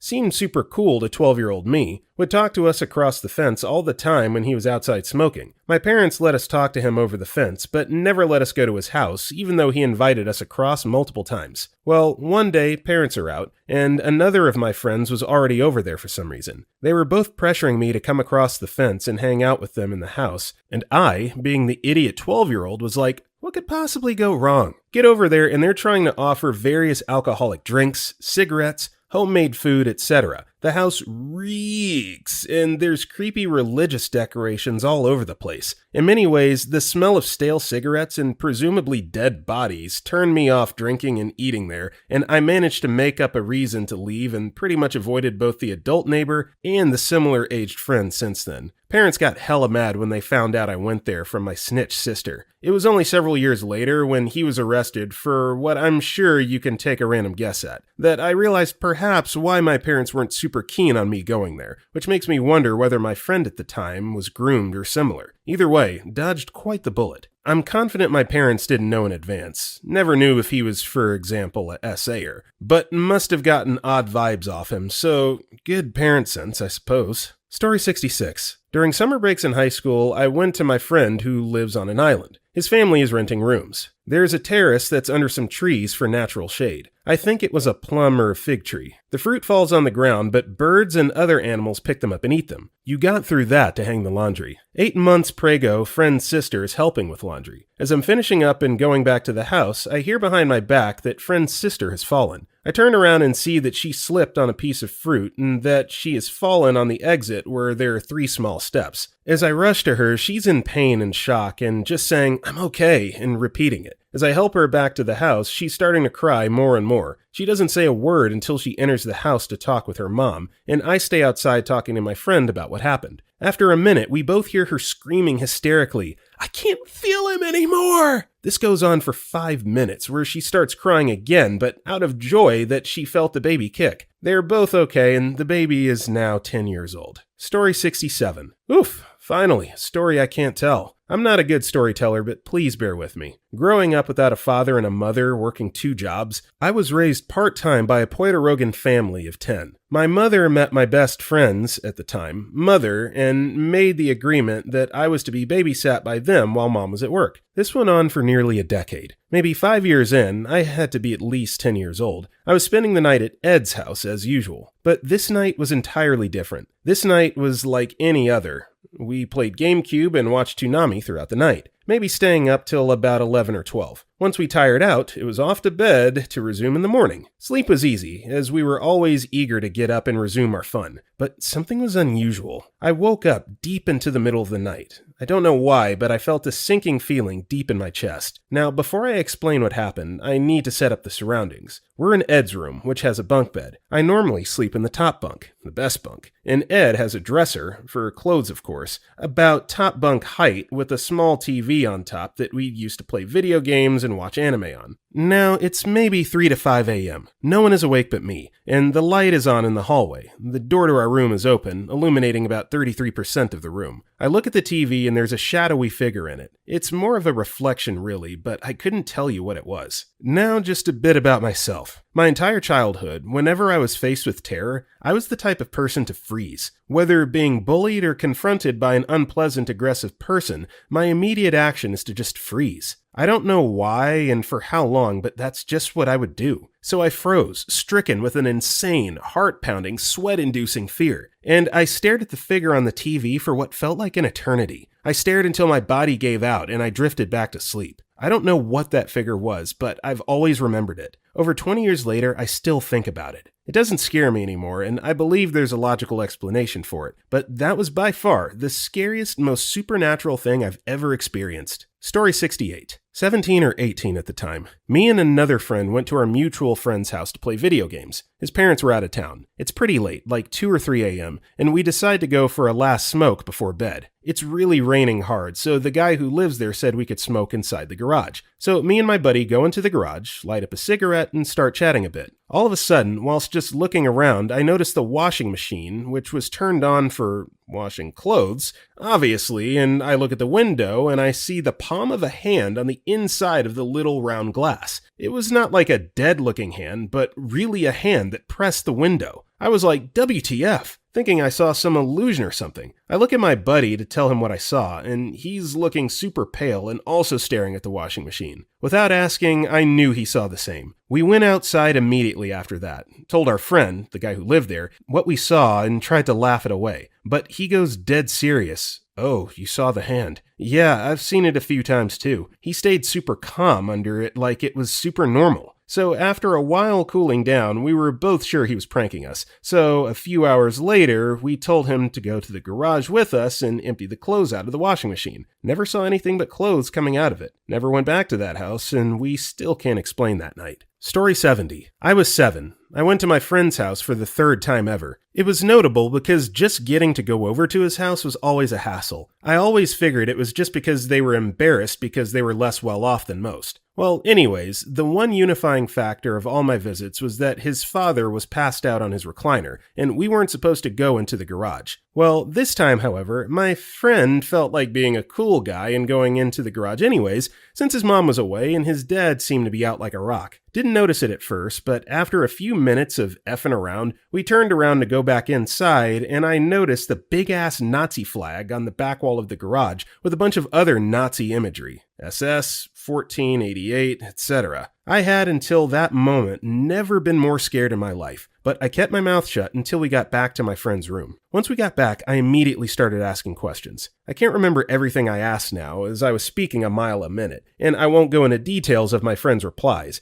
but turns out his father is not a good dude. I wouldn't learn the terms neo-Nazi and domestic abuse until several years later, but I knew it was very wrong. I wasn't done questioning my friend when we heard his father moving in the living room. Then the garage door opening, and after a few minutes, it slamming shut and loud stomping coming towards his room. I remember him saying, "You should get out of here." I didn't think twice. I ran out the door and saw the most purely enraged human I've ever seen. That became the new scariest moment of my life. I was genuinely afraid for my life, but he was between me and the door. I ran directly at him and slid between his legs and ran for the front door. I imagine it must have looked really cool in retrospect, but at the moment, I was just happy to be outside. As I came outside, his mother and my own were just arriving. I remember telling his mother she needed to save her son, and then, as soon as she was headed towards the door, telling my mom I wanted to leave right then. Sorry this went a little long, but it's just etched in my memory forever. Until that day, I thought Nazis were a thing of the past, an evil we defeated in a long ago time. Story 71. At my best friend's 12th birthday party, I lost my phone somewhere in the house. After my group of friends tore the house apart, my best friend's cell phone rang. It was a call from my lost phone. We all looked at each other and she answered. The only thing on the other line was heavy breathing and gnashing sounds. We flipped and ran downstairs to find her dad. Halfway through explaining what had just happened, her phone gets another call from my lost phone. This time, her dad ripped it out of her hands and answered, demanding to know who it was. He was greeted with the same response as we had, heavy breathing and gnashing. At this point, we're all freaking out, and her dad picked up the landline to call the cops. At that moment, her mom screamed and saw a phone light out in the dark backyard. The dad bolted out there to fight whoever it was. We rushed to the window and saw none other than her massive white Malamute slobbering all over my crushed phone that he had been using as his chew toy for the last hour it had gone missing. He must have pressed the call button, calling the last person I had called, my best friend. A relief, except for the fact my phone was toast. TLDR, lost my phone at my friend's house. It called my best friend with noises only a killer could make. Dog had been chomping on phone outside. So I'm just going to assume that this was at least 10 years ago, back before phones were like frickin' adamantium indestructible war machines. Because there is no way that a dog can chew up a modern Droid or iPhone. I just can't envision that scenario. So yeah, we'll give you the benefit of the doubt. Probably a BlackBerry or something. You guys remember those? Anyway, moving on. Story 72. Went to a girls' night at a coworker's house. Upon arriving, they had their dogs closed in a room and they were whining. My friend and I mentioned that we love dogs and they can be let out if that was okay. The girl who owned the house mentions they're a little rowdy, but they would love to be out. She goes to the door and opens it. Just stepping out of the way is two large pit bull shepherd mixes rip out of the bedroom. They look pissed and terrifying. I held my hands down in a defense stance and instantly had my hand in the mouth of the boy dog. He was ripping my hand around and growling. Blood was landing on their wall and carpet, and I was sobbing. It took them to kick his legs out from under him to finally let go, and my hand was torn open and bleeding everywhere. When we got to the ER, I had to get stitches, x-rays, and shots. They also informed me that if my wrist was bitten with just a little more pressure, I would have had my veins torn into as well. It was extremely traumatic, and upon reporting it, we found out that their same dog had also attacked their baby nephew not long before, biting his face. I missed a full 4 days of work and had to be on strong antibiotics, and this coworker threw a huge fit about having to pay for my bills and medication. It was by far the worst experience I've ever had while at someone else's house. Story 73. I was hanging out with my best friend, her roommate, and her male friend in Atlanta, which makes 4 of us. It was around 2 a.m. by the time we got tired, so when we got back to the apartment, we all got ready for bed and fed the dogs. There were 2 dogs in the apartment. One of them was a black lab, which belonged to her roommate, and the other was a Yorkie that we were babysitting for a friend who had some things to take care of. I ended up having to sleep in the living room couch, which was right by the front door and the Yorkie's cage. I finally go to sleep around 4 a.m., and 20 minutes into my sleep, the Yorkie is barking like he'd just seen a ghost, so I get up and tell him to be quiet. He's quiet for another 20 minutes and then starts going crazy again. At this point, I could hear the black lab barking in the other room. Dogs have hoodoo voodoo senses, so I knew something was off. Before I could get up and tell the Yorkie to be quiet, I hear this bang, bang, bang on the front door. I felt the vibrations from it. It literally sounded like someone was using a blunt object to break the door down. I stood there completely frozen, trying to process what just happened, so I run into my best friend's room and tell her that someone is banging on the front door trying to break in. She's half asleep, then says, "It's probably just the people upstairs making hella noise. They do it from time to time." So I said F it. I went back into the living room and sat in the kitchen table because the F is about to just go back to sleep while someone was trying to break in. It was 5 a.m. and I decided I was just going to wait until the sun came up to go back to sleep. I also had an object with me to use as a weapon just in case. 10 minutes go by and my best friend comes running out of her room like, "There's someone on the effing balcony!" At this point, everybody in the apartment was a rake, ready to F some crap up. So we all go into her room and look at the balcony, and I kid you not, there's this big black mass moving on the balcony, and it was so dark we couldn't make out what it was. I'm looking at this thing on the balcony in horror, thinking that wendigos and shapeshifters actually exist. At this point, we called the police and were trying to figure out what the hell we were going to do until the police got there. We were in Atlanta and break-ins are pretty common in the city, but this was just completely absurd. So the male friend comes out of the room and says, "Y'all, that is Joyce on the effing balcony." Joyce was the Yorkie's owner, the one who was supposed to be out taking care of things, but instead she was so drunk that she decided to try and break into the apartment instead of calling/texting us to let her in. Man, my best friend was livid and had a long talk with her. We were relieved, but the whole principle of the situation was extremely terrifying. She could have been a serial killer, a burglar, anything, and we were grateful that nothing happened and no one got hurt. The police did come, 45 minutes later. We weren't happy about that either. I still think about this from time to time, though. What if it was a different situation? What if it wasn't Joyce? What if someone had gotten hurt? What if the police hadn't showed up at all if something did happen? We were all truly terrified knowing that other people have been in much more unfortunate situations like this. I know this all may sound a bit dramatic, but it has definitely made me a bit paranoid at night, and I'm constantly checking to make sure all my doors are locked. Story 74. I convinced my friend, I'll call her S, to throw a birthday party for herself at her house. Everything was going so great. We all invited our own groups of friends, so there were all kinds of interesting people in and out having a great time. Well, early on in the night, a guy that one of S's friends had brought got way too drunk and was making all the women at the party super uncomfortable, walking up to them all and saying really weird, inappropriate stuff. A bunch of us girls got together in the backyard and talked about it. Turns out literally every girl had been approached and skeeved out by him.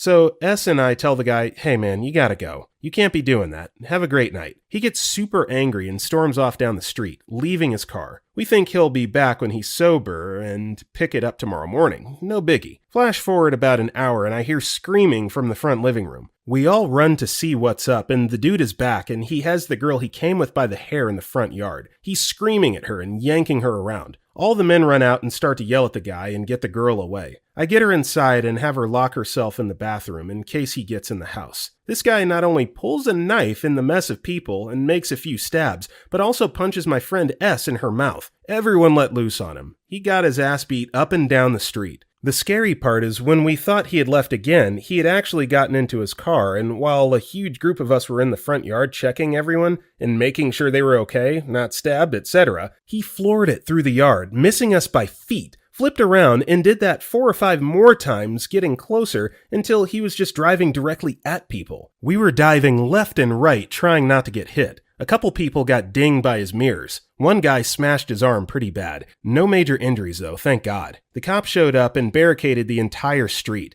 and at gunpoint dragged him out of his car and ordered us all back into the house. He went to jail and S immediately had his car towed. Surprisingly, we ended up continuing the party. A lot of us needed a drink after that. The girl in the bathroom went home safe, and S had one hell of a story to tell. Story 75. 19. My first serious relationship since starting college. Was going to his house for a home-cooked dinner on Valentine's Day. I get there, and I'm absolutely blown away with how beautiful the place is. In an expensive neighborhood, 3 floors, as far as I knew, the man worked in retail, so I was shocked. We're eating dinner when cops come in from all sides, guns drawn. Turns out he did not own the house. His friend cleaned the house for the real owners and tipped him off that they'd be going on vacation that week. What he did not know is that they were leaving their 16-year-old daughter at home, who called 911 when she realized people were in the house. Thankfully, they realized I had no idea what was going on and let me go. He had to go to court, though. Story 76. Super late to the party, and I don't think I've ever told this to anyone, but here goes. I still fathom revenge on this F-tard. When I was a kid, I'm guessing 10 to 12, maybe younger, I was friends with this kid down the road from me. Pretty rural area. Closer friends had moved away. This guy was basically the only one around my age within a distance I was allowed to travel. Real dunce of a guy who was older than me, but a grade or 2 below me. From trashy parents living in a trashy trailer that was a real eyesore for the area. I once watched this guy douse his household trash with gasoline in their burn pile, then bend over it at the waist to light it, roasting his stupid effing face with a huge exploding flame. I should have listened to my parents when they said they didn't like him and thought I shouldn't hang around him, but I'm sure that made me want to rebel and spitefully hang around him anyway, even though I really didn't care for the guy. We played video games, explored the woods, tore crap up, rode ATVs, etc. Until one day he shows me his dad's revolver, and we were the only ones home. I'm not sure what caliber it was, and I'm certain he didn't even check the cylinder to see if it was loaded. Cool, I like guns, I thought. Then I watched his face as he went through the thought process. Like a light bulb went off in his head, like he had the greatest idea ever. He looks from the gun to me with a smirk,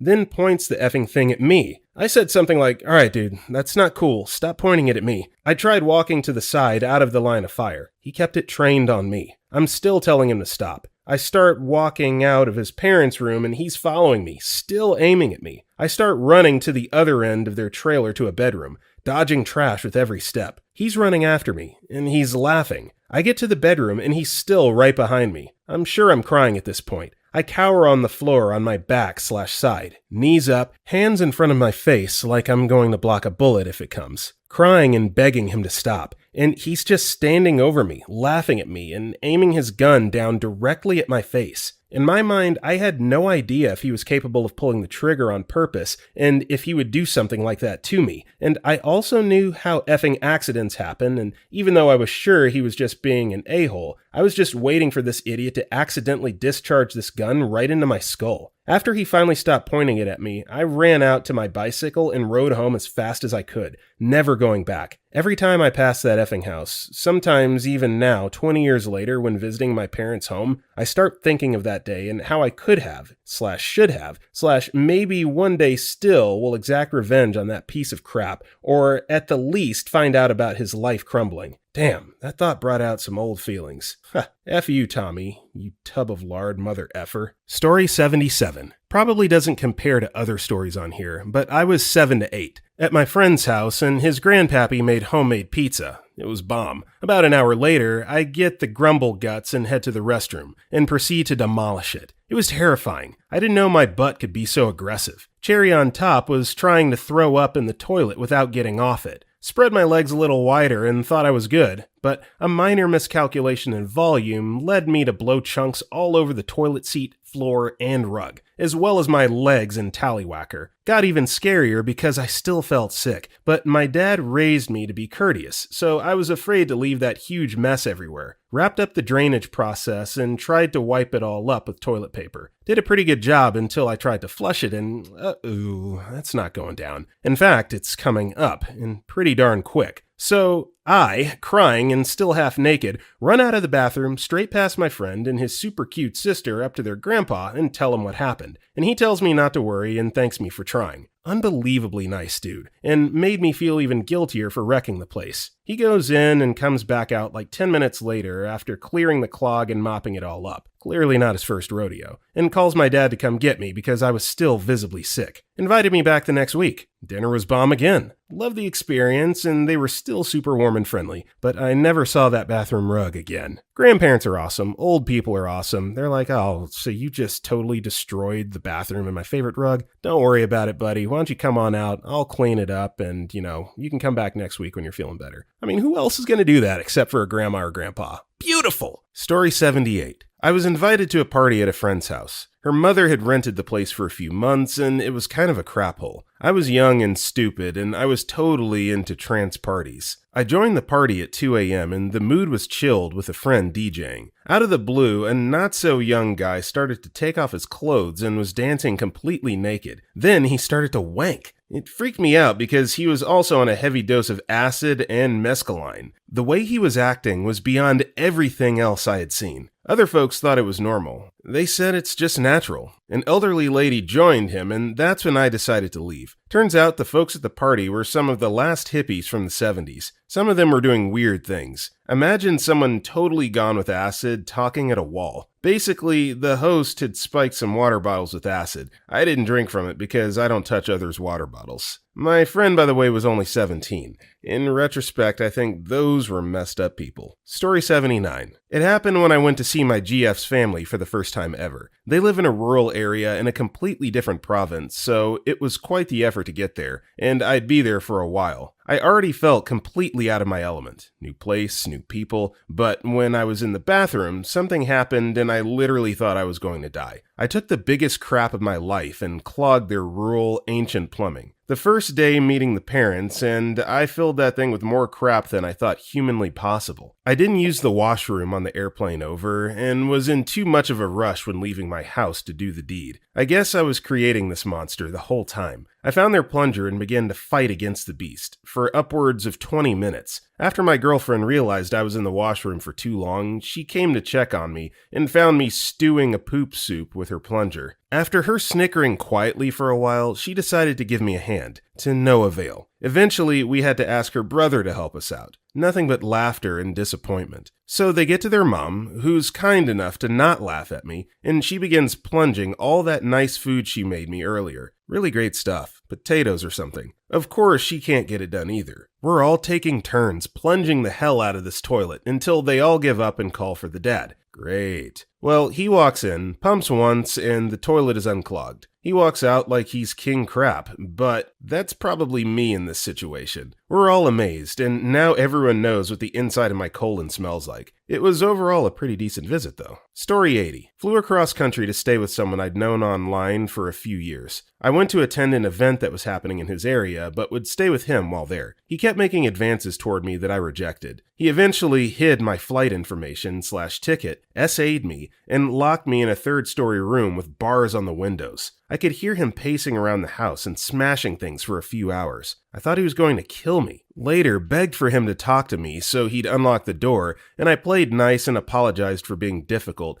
and said I was just nervous, etc., and I did have feelings for him. He let his guard down and let me out of the room. We went to the beach that day, and I had to figure out how I was going to escape without him chasing me or hurting me. That night, he initiated sex, and I went along with it, knowing what would happen if I said no. He fell asleep around 3 a.m., and I got all my things and I stole his keys to let myself out. The doors on his house had deadbolts that would only unlock with a key from either side. I just started running until I found a taxi to take me to the airport. It was Memorial Day, and my return flight in a couple days was not able to be moved, so I called my mom and begged her to buy me a ticket home, and she did. Moral of the story, even if you know someone online for years, be careful, because they may turn out to be a psychopath/SAer who wants to imprison you. This is definitely a terrible story. Glad that OOP was okay, but this just again speaks to the hazards of online dating, and I guess, having remote connections with people is fine, but then when it comes time to meet them in person, people are just different, when they're behind a keyboard or behind their phone screen. Eesh, that's scary. Story 81. My best friend and I were 16 and house sitting less than a mile away from our homes. We're from southeastern Minnesota, and it was a particularly stormy June. There was a severe thunderstorm warning. We went outside and watched the clouds swirl and the leaves flip the wrong way as the sky turned green. We went in when it started raining. Soon, the power went out. We moved to the basement, but it was a split-level home, so there were still windows in most rooms. A tornado warning was issued. We peeled out the window and looked at the storm siren, conveniently located right off the street, and it was spinning in silence. No sound. Still only heard the thunder and rain blasting the house in all directions. It was bad. As soon as it passed, we checked in with our families and the power came on soon after. Turned out there was a tornado that didn't quite reach the ground about a mile and a half away, and that the storm sirens weren't functioning in most of town. Definitely prepared me to be intense during thunderstorms in the upcoming years. Story 82. I was around 12 years old, and almost every day after school I would take a bus to my best friend, Abby's house. She lived on a medium-sized, rustic-looking farm. They had horses, pigeons in a huge cage, and rabbits. She lived with her grandfather, grandmother, who was bedridden, and her older brother. They were all characters, as some would say, but mostly always nice to be around. Although I dreaded when her uncle would visit the house. He always gave off an unsettling vibe, one that would make my stomach drop and my heart pound faster. He had anger issues and was quite aggressive a lot of the time. He never took it out on me, and I never expected him to do so. One day, I was visiting Abby, and we decided to play in her new trampoline. We always had the greatest time on it and would jump on it for hours. Across from the trampoline was a huge pigeon cage, and beside that was a wooden horse stable with a window for the horses to look out. Although they never kept any horses in there. While we were jumping on the trampoline, her uncle came out of the house and started to yell very aggressively at my best friend. We were both terrified and started to run towards the horse stable as soon as we noticed him running towards us while shouting since there was nowhere else to go. He had an evil look in his eyes, a look that would make you question his sanity. Abby and I ran into the horse stable while crying and slammed the door shut. I remember being so scared because I realized the lock was on the outside of the door where her uncle was headed. He grabbed the door and while giving us an evil grin through the window, he locked us in the stable. He started laughing like a maniac and continued to yell that he would effing kill us.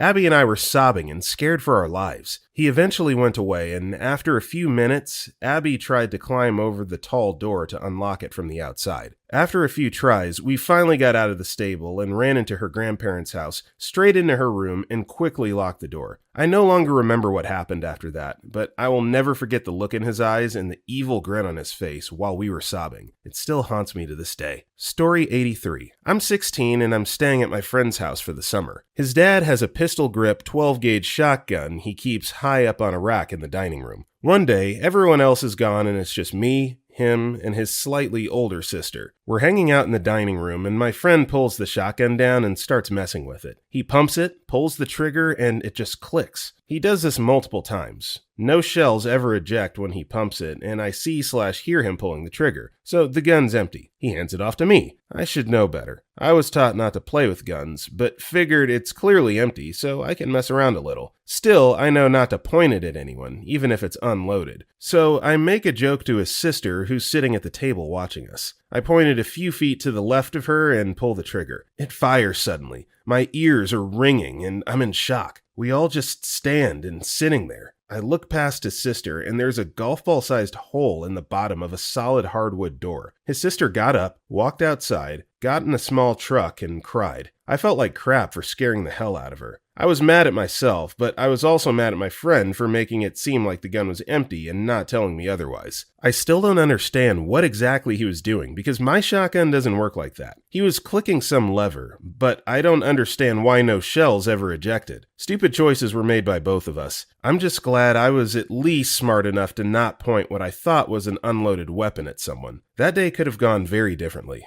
Don't F around with guns, y'all. Story 84. In college, I was hanging out with a friend at his house. He was a guy. All of his roommates were his. My friend, one of his roommates, and I were having a casual conversation when I stood up and all of a sudden the roommate goes, "Wait, what's that?" I turn around and, to my horror, saw the dark, wet blood spot on the seat cushion I was just sitting on. That's right, I had my period on my friend's cushion. That's not even the worst part. The worst part is that he didn't even know what it was. Maybe it's because the green cushion made the blood look darker? I don't know. He just started making a big deal about it, ranting about how another roommate keeps ruining their stuff. Damn it! I told Nick to stop eating that gross stuff. You'd think he'd just clean up after himself. This is why we can't have nice things, etc. During his tirade, I'm standing far away, completely mortified. I was afraid to run because that would mean I would have to turn around and he might see the blood on my pants. As for my friend, I could tell from his reaction that he caught on at this point, and I wished I could melt into the walls. At this point, the roommate, still ranting, picks up the cushion and starts touching it with his bare fingers. What is this, me kind of sauce? He proceeds to sniff it, and I see my friend cringe. My friend tries to intervene with, "Hey, you don't know what it is, just leave it alone." The oblivious roommate stops smelling it, but is still touching it. It's still wet. He turns to me, and I'm frozen in fear and boiling with embarrassment, thinking that he's finally figured it out. "Amring, I'm very sorry that you had to sit on this.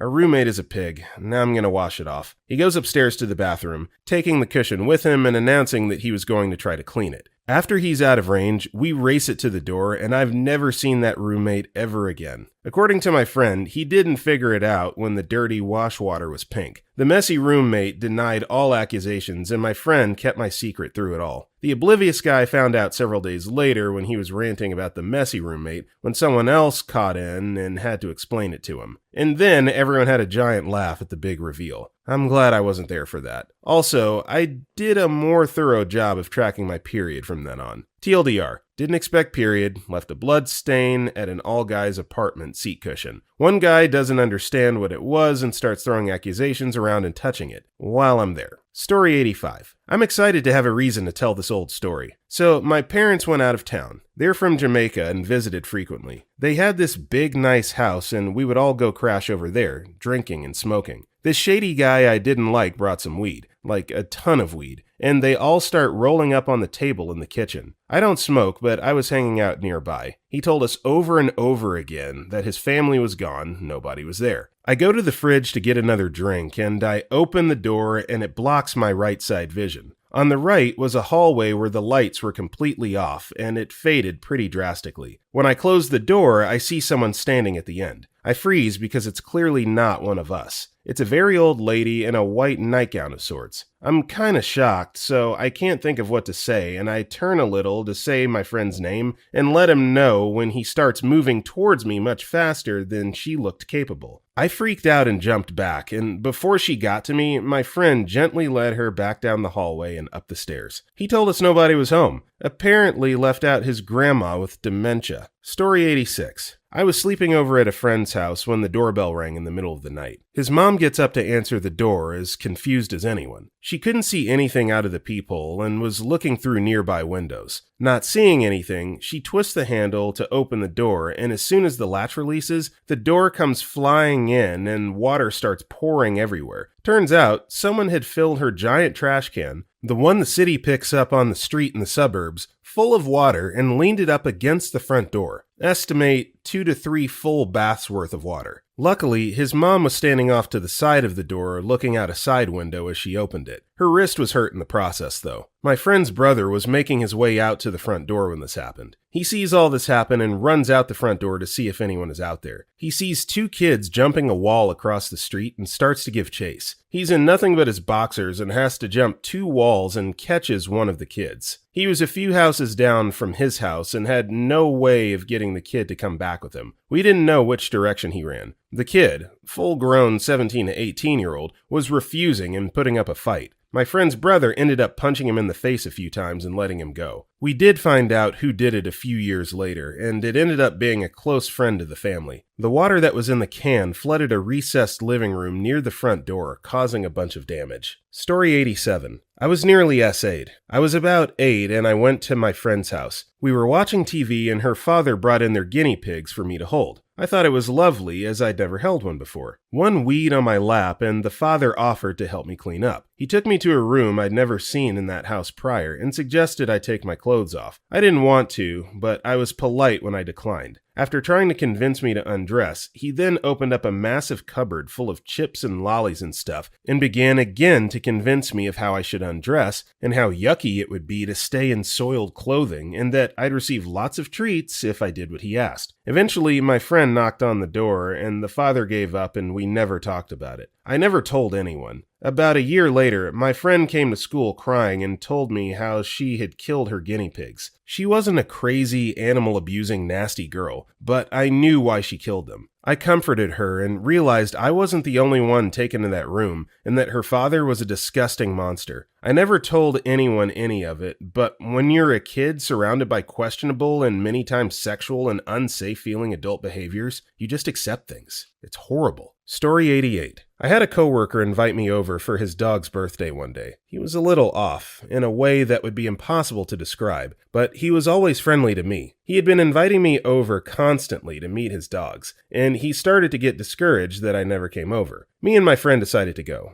I cannot make any of this up. We pull up to his house, and immediately you heard the barking. From the long driveway, you could see 2 of the biggest dogs I've ever seen. We stood at the end of the driveway hesitantly until he came out of the screen door and told us to come in. He let the dogs outside to show us around his home. The first room we went to was the New Year's Eve room. It was his living room, decorated with streamers, balloons, noisemakers, the whole nine. This was in June. He said he kept it up because it's a waste of time to take it down just to set it up again. Next, we were met in the kitchen by his girlfriend. His girlfriend was at least 80 years old, and he was about 35 to 40. He kept asking us if he thought his girlfriend was sexy. Very uncomfortable. From there, he showed us his bedroom. Inside his room was a bed, a desk, and a toilet. He installed a fully working toilet just feet from his bedside. No sink, just a toilet. Next, he showed us to his backyard. His backyard consisted of an inflatable pool that had been punctured, so as we stood there, a small trickle of water would continuously pour out, causing his backyard to be soaked. He would fill it back up every now and then.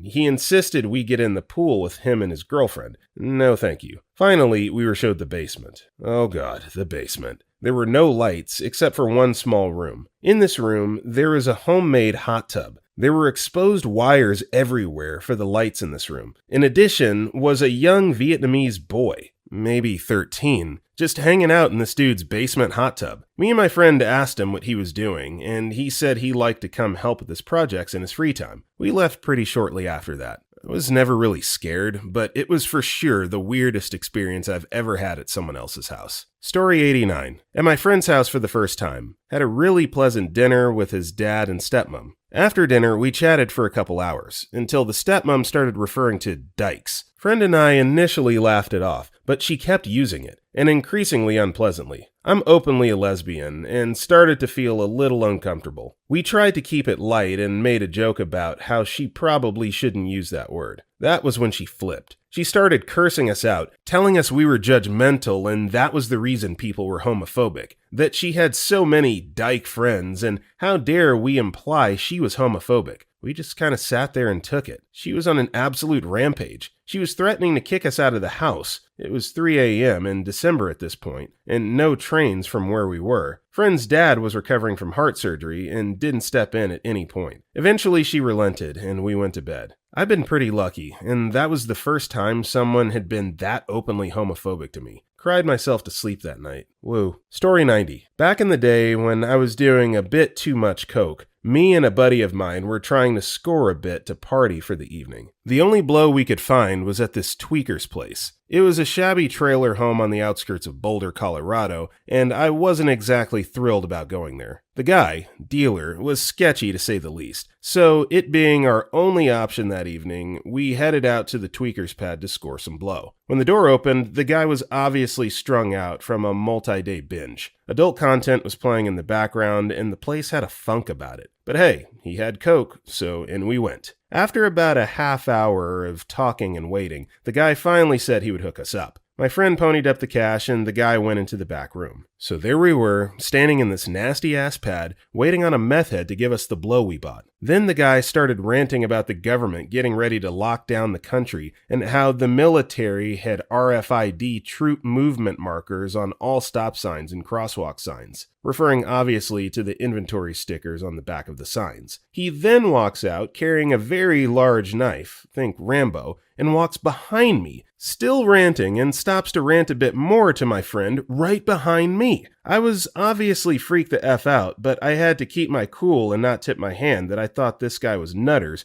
and quite possibly dangerous. Here I was, in a ranting tweaker's crappy mobile home, in the middle of nowhere, in a quiet trailer park outside Boulder, and all I want is my blow and to GTF out of there. His rant continued for a few more minutes, and for a minute I was genuinely afraid I may not make it out of there. So after we agree the government is going nuts and is going to get us all, we are finally able to bounce the F out of there, with slightly less than we actually paid for. The bag was a bit light, but were we really going to argue with the methed out nutter? Nope. This was one of the moments, it took several more, that finally convinced me to get off drugs. But holy hell was that an adventure. To be fair, it might not have been outside Boulder. It was over a decade ago, and my memory is a bit fallible from those years. It was definitely in that general area. Boulder, Longmont, Loveland, somewhere around there. Story 91. When I was 9 or 10, I had a friend I met on the bus who lived down the street from me. I went over for a sleepover, and it was just me, her, and her brother there. We were playing a card game where you use the aces as answers to questions. Hearts equals yes, spades equals no, clubs equals ask again, diamonds equals maybe. So you set the aces in front of you and then pull a card from the deck, and whatever suite it matches is your answer. Kind of like Magic 8 Ball. After a while, we start running out of questions, and this girl says we should use this game to talk to spirits. Do a few hands and freak ourselves out, so we stop, go to bed, and I think nothing of it. We go to school the next morning, and then I get off the bus with her again that afternoon, just to hang out till my parents got out of work. Turns out her dad was a cop and had cameras all over the house. Was very upset I was, quote, teaching their daughter to worship Satan, and apparently her grandma had fallen in Kmart and broke her hip that day, and their crappy car broke down, so her dad was just losing his crap, screaming at me about how I'm a witch and a devil worshiper who put a curse on their family and tried to kill their grandmother. I ran home, and the stupid thing is, she still kept trying to invite me over after that. Story 92. I was with a buddy while drunk, and we met these seemingly nice people while at a bar. They invited us back to their place, so we go to their house. Well, they start smoking weed. I'm extraordinarily drunk, but didn't smoke weed at the time, so I turned them down. So literally 3 of 4 people were smoking, and I was the only one not. There were 2 kids running around that were way too young for the mother to have random people over to smoke. Well, the husband comes back. He had just gone out to grab cigarettes. Comes in and starts raging. He's throwing crap, screaming at the top of his lungs, the works. The effing dickhead corners me, the only one not smoking, and asks me why I would smoke around his kids. I'm trying to honestly tell this dude I was the only one not smoking while he's beating my face in. Doesn't confront his wife, his wife's friend, or my friend. I'm a small guy, and this dude was just middle-aged but had a ton of weight on me, and in my state, I didn't stand a chance. My friend bailed and passed out in their backyard.